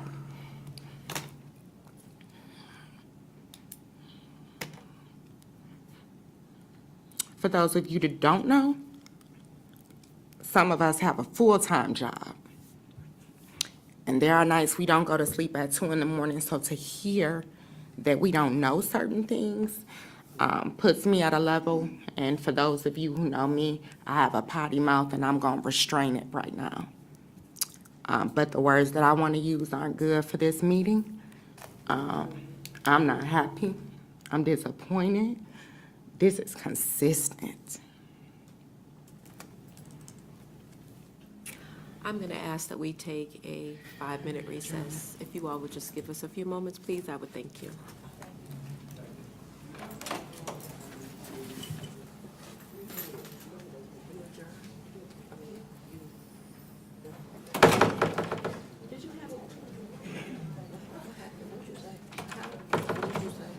I thought she had a blue card as well. What did you do? A 5-minute recess. Please and thank you.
Our meeting is called back into order at 9:37. We have one more for public participation, and it's Brittany Barker. Brittany?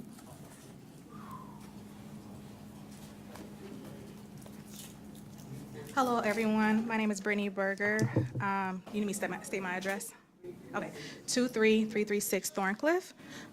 So I am one of the McIntyre parents as well. As we already discussed, is the lack of communication. But along with the frustration, it's more so of how can we move forward with some sort of strategic planning.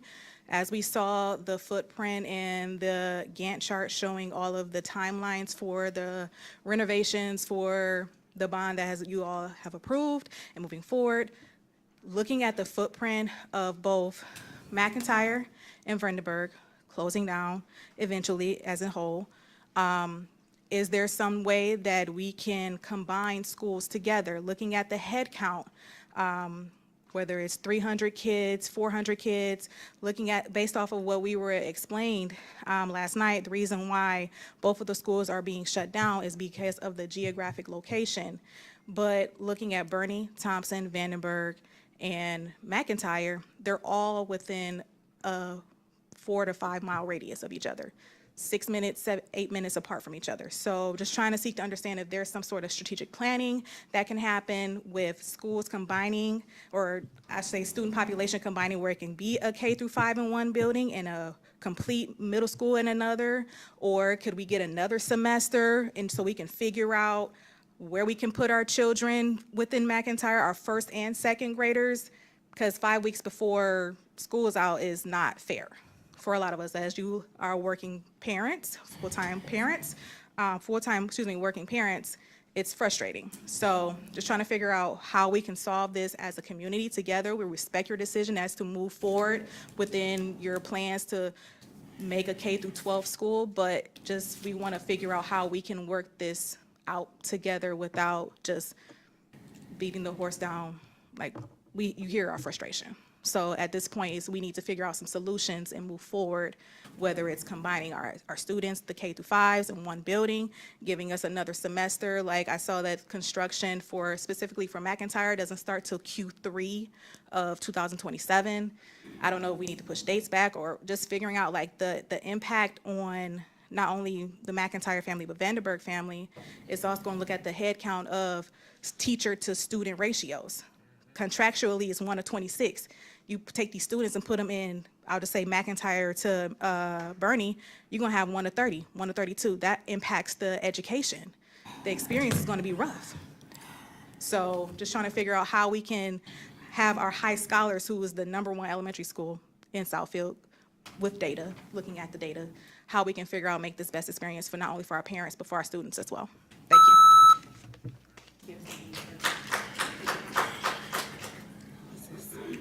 VP. Amber Armstead, would you state your address for the record, please? Good evening, all. 25175 Orchard Grove Street.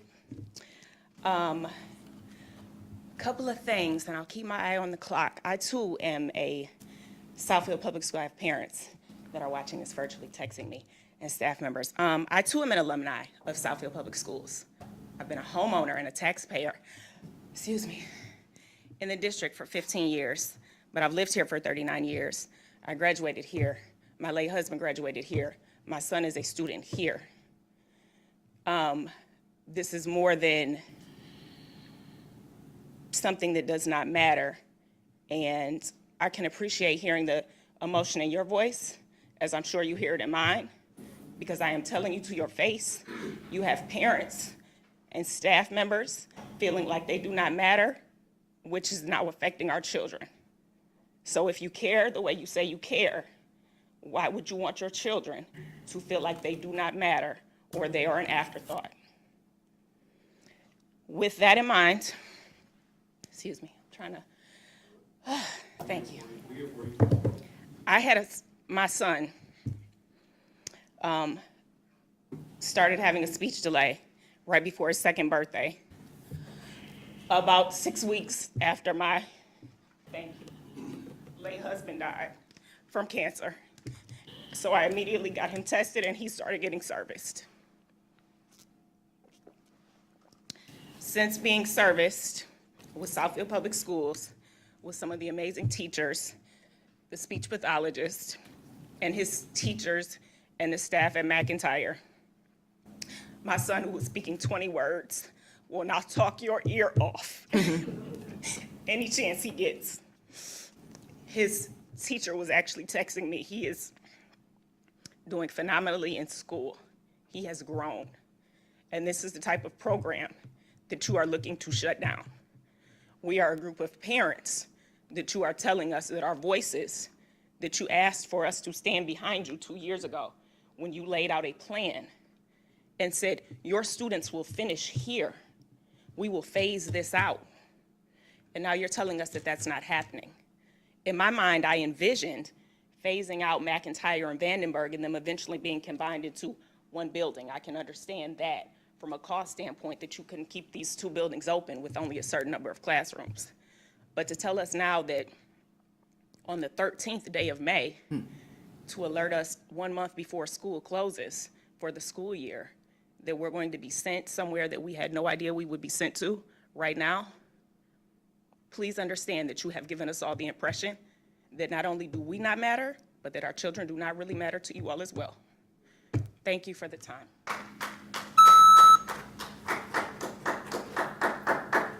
Is there anyone else for public participation?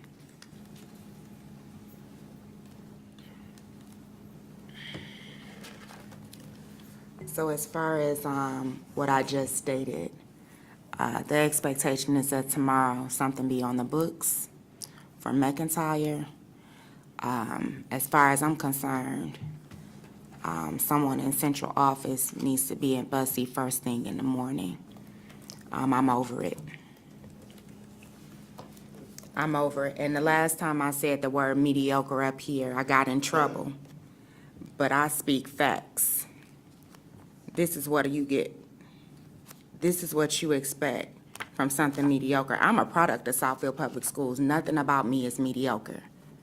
So I'm trying to understand why what my mother expected from me in a district that produces the Jalen Jennings, the Charles Hicks, and all these other people that you see standing in front of you, how do we accept this for ourselves? I don't accept it for my daughter who's in this district, and my son didn't get it. Make it make sense.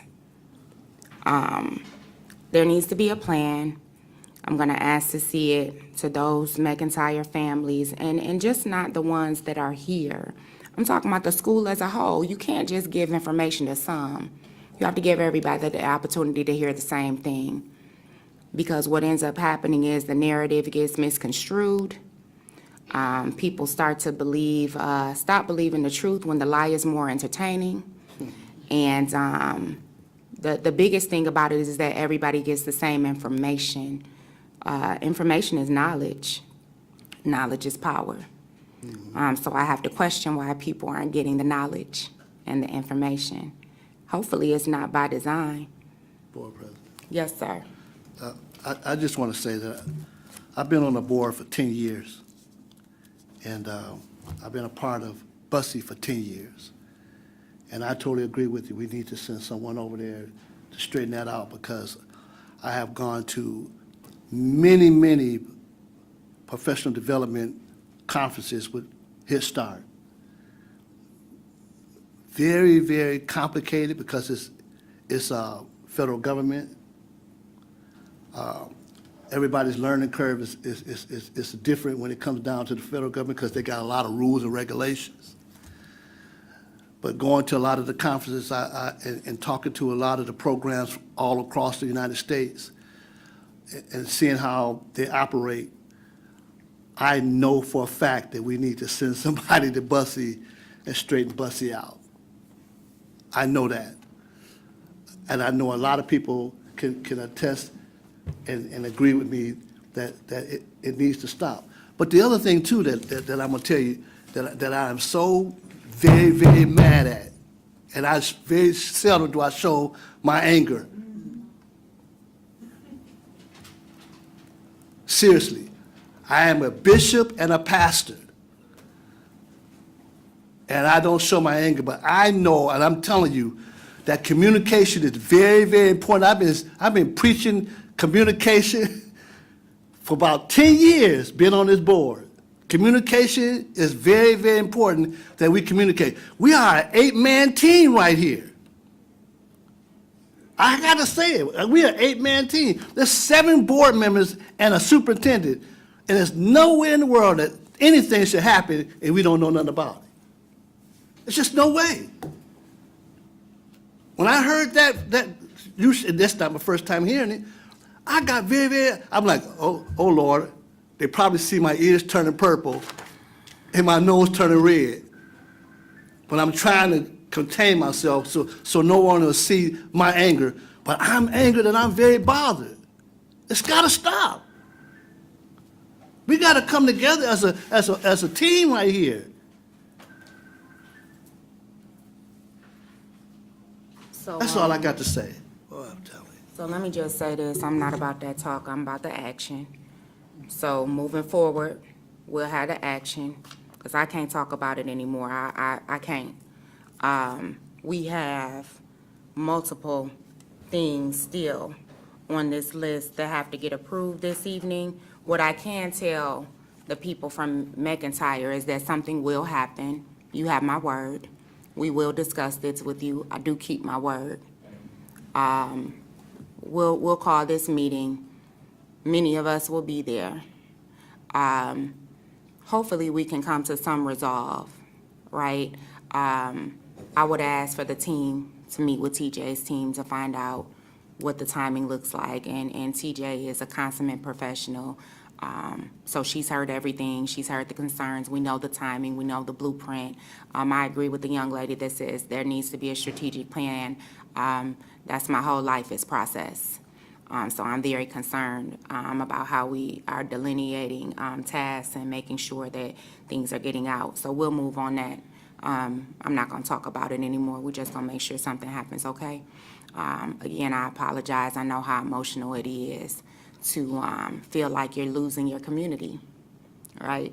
Southfield is built on community, like the village is built on community. That's the one thing we don't want to destroy. Thank you for coming out this evening.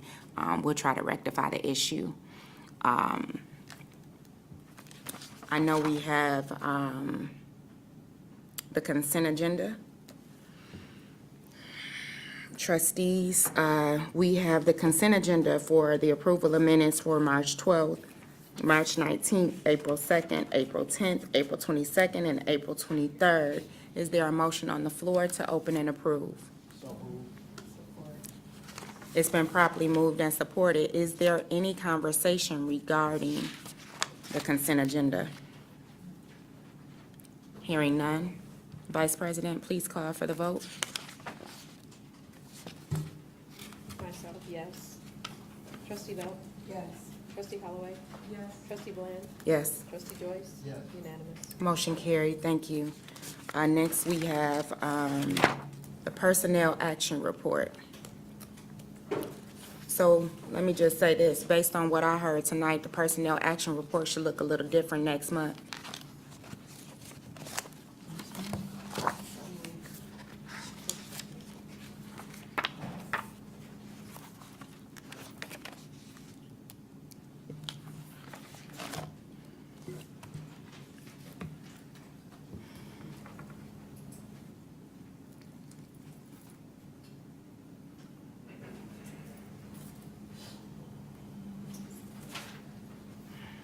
Support. It's been properly moved and supported. Is there any discussion? I'ma save mine.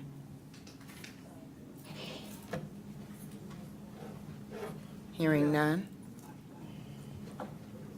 I'm sorry, was there any discussion around the personnel action support, report? I'm sorry. Okay. Yes. I do have a question about, the second page, number 1. Number 3.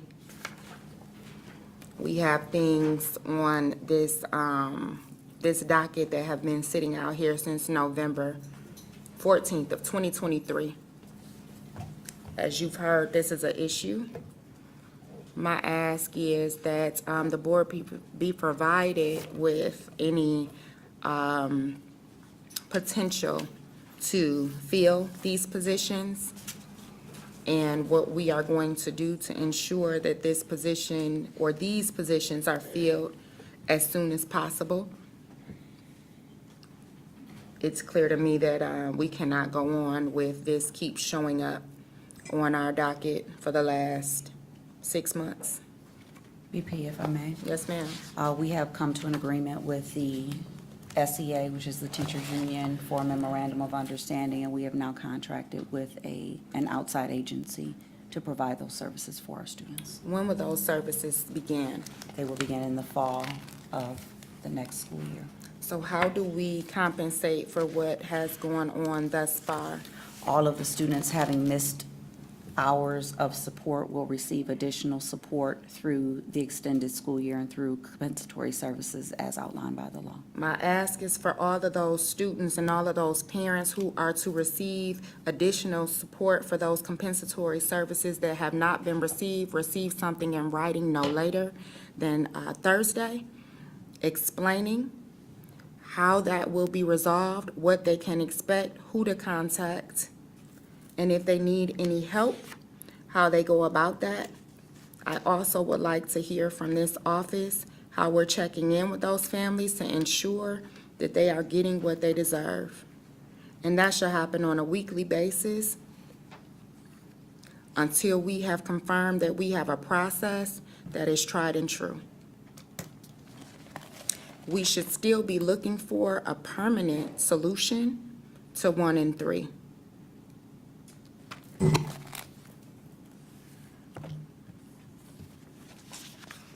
Trustees, is there any other discussion around the personnel action report? Hearing none. Vice President, please call for the vote. Trustee Joyce? Yes. Trustee Belt? Yes. Trustee Bland? Yes. Trustee Holloway? Yes. Myself, yes. Unanimous. Motion carried. Report 6299, Oakland Schools Fiscal Year 25 Budget Resolution.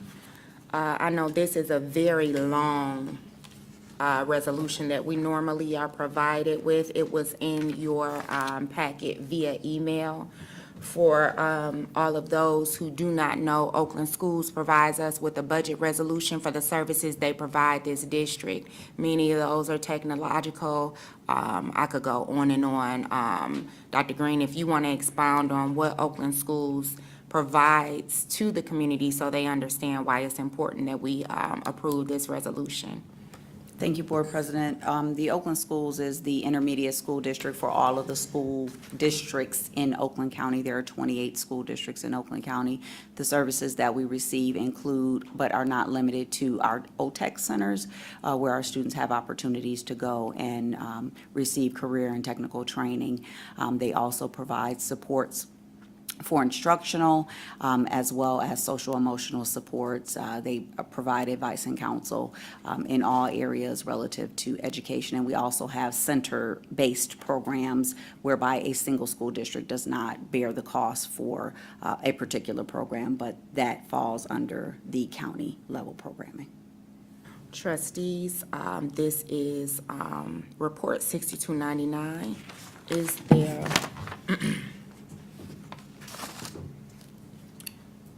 any other discussion surrounding it? Hearing none.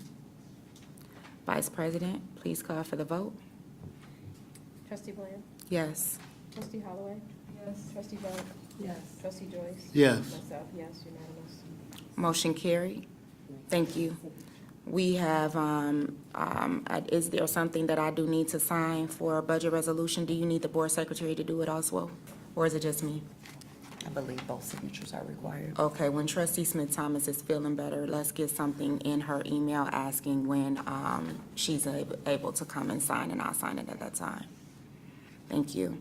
Information items, report 62-101 through report 101 stands alone. 101 is from the 2020 bond, is that correct? That is correct, Board President. The 101 is our annual asphalt repair of our parking lots. We know that this is something we face every year, and we do know with it being spring, we have our potholes resurfacing, and we'd like to get this done as quickly as possible. I have an ask. I would like us to qualify which parking lots require the priority of help, because unfortunately, the U, while we know it's getting a facelift, it still suffers from injuring people all the time and injuring cars and sending cars to the automotive hospital on a regular basis.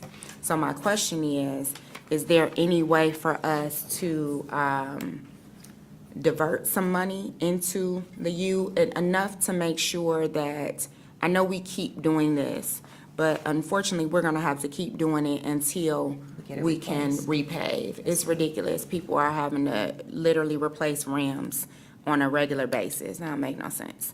So my ask is that for the asphalt repair, we qualify the worst of our parking lots and get that report to the board so we can see what is gonna be done and what money is gonna be spent. Actually, we have that priority already taken care of. So Okay. Mr. Joe Corus is here tonight, and we have prioritized those lots, and this will cover all of the ones that are in repair, starting at the U. Thank you, And Joe. definitely Southwood A&T as well. Wonderful. Is this something that you would like us to make actionable this evening? In an effort to get it scheduled, yes, please. Trustees, you've heard the request of the superintendent. If it is your wish to make this actionable, is there a motion on the floor? It's been properly moved and supported. Is there any other discussion around report 62-101? Hearing none. Vice President, please call for the vote.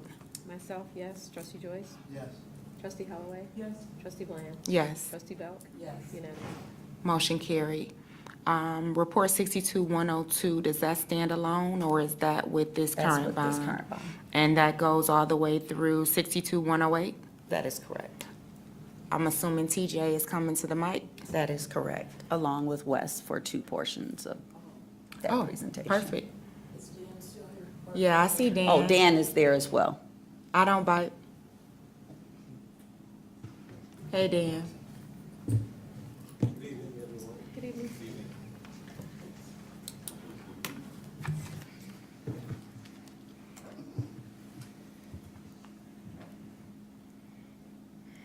Okay. So, report 62-102 is for material testing services. And again, this is a district-wide initiative for the bond. Our recommendation for the material testing services is for testing engineering consultants. Just to explain a little bit what the material testing is, it is for testing things such as fireproofing, concrete, different things in the specifications to make sure that items are built to the specifications. And so that's what this professional service represents. Item 62-103 is for extended services for both move management and project cost accounting, both of which are supplied by Plant Moran Real Point, and it's an extension of some of the services that we're providing to you guys currently. Let's talk about 62-104, the terrazzo repair. Y'all know why this is a interesting topic for us. Dan, is that you or is that TJ? Nope, that's me. Okay. And for the record, I want the community to hear what terrazzo is, because everybody's not familiar with that type of flooring and why we need to repair it.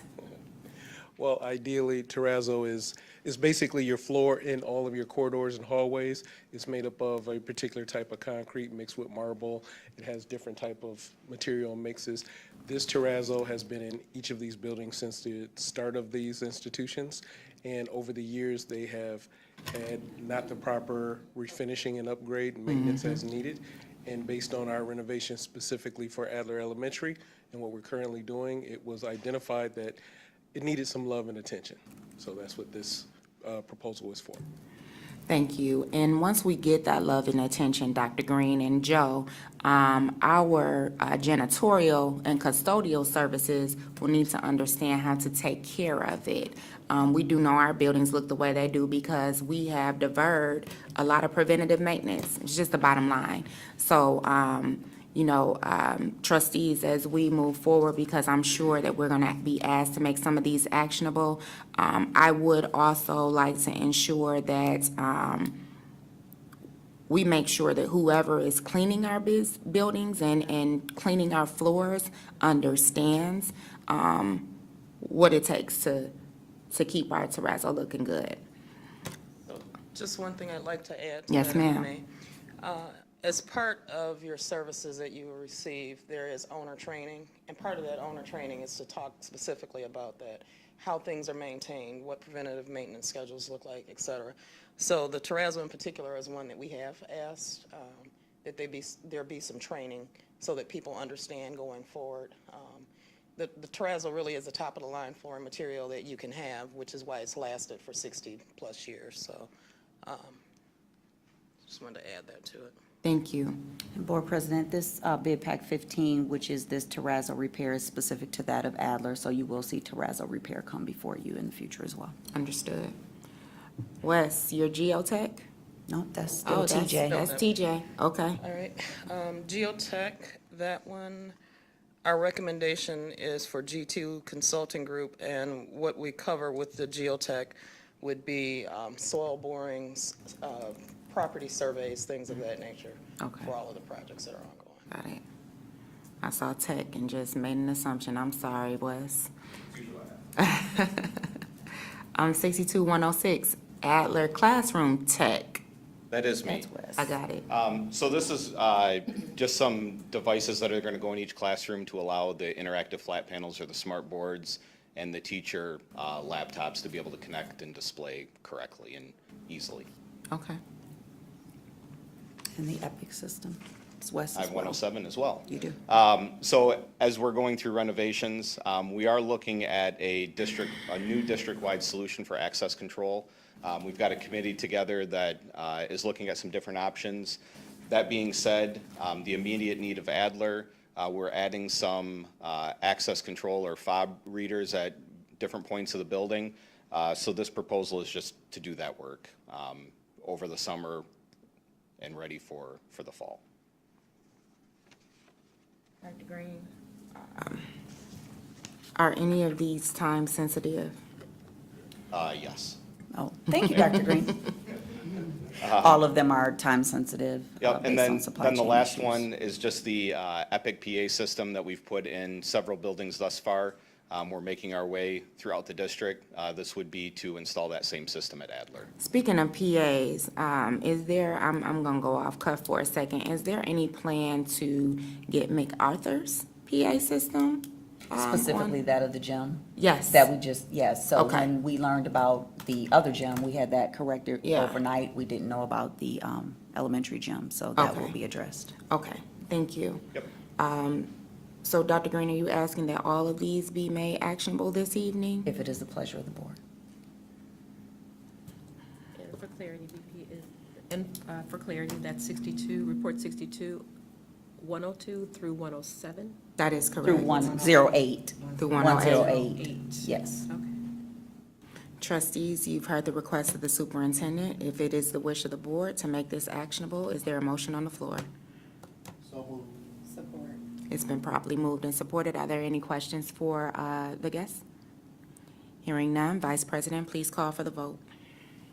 I do want to make note that trustee Holloway had to exit at Thank you. 10 p.m. We do still have quorum. Trustee Belk? Yes. Trustee Bland? Yes. Trustee Joyce? Yes. Myself, yes, unanimous.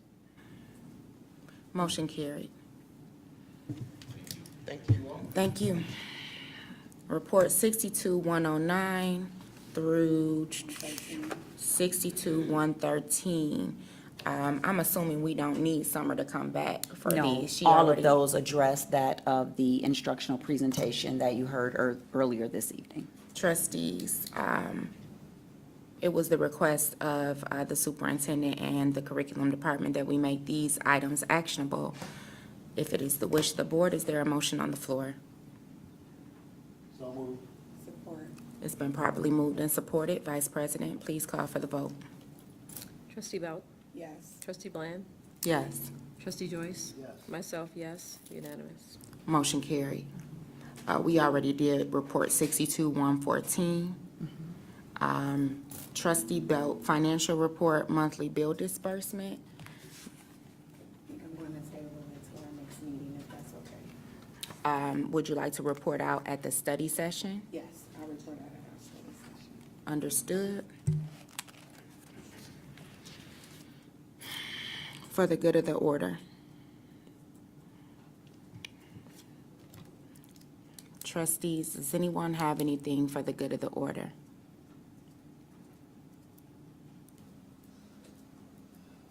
Hearing none. Future meetings, Friday and Monday.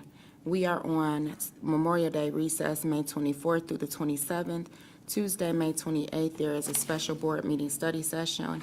Friday, June 7th, beginning at 10 a.m., we have graduation day at the Aretha Franklin Amphitheater. And Tuesday, June 11th, there is a regular board meeting. This meeting is adjourned at 10:10 p.m. Have a good night, everyone.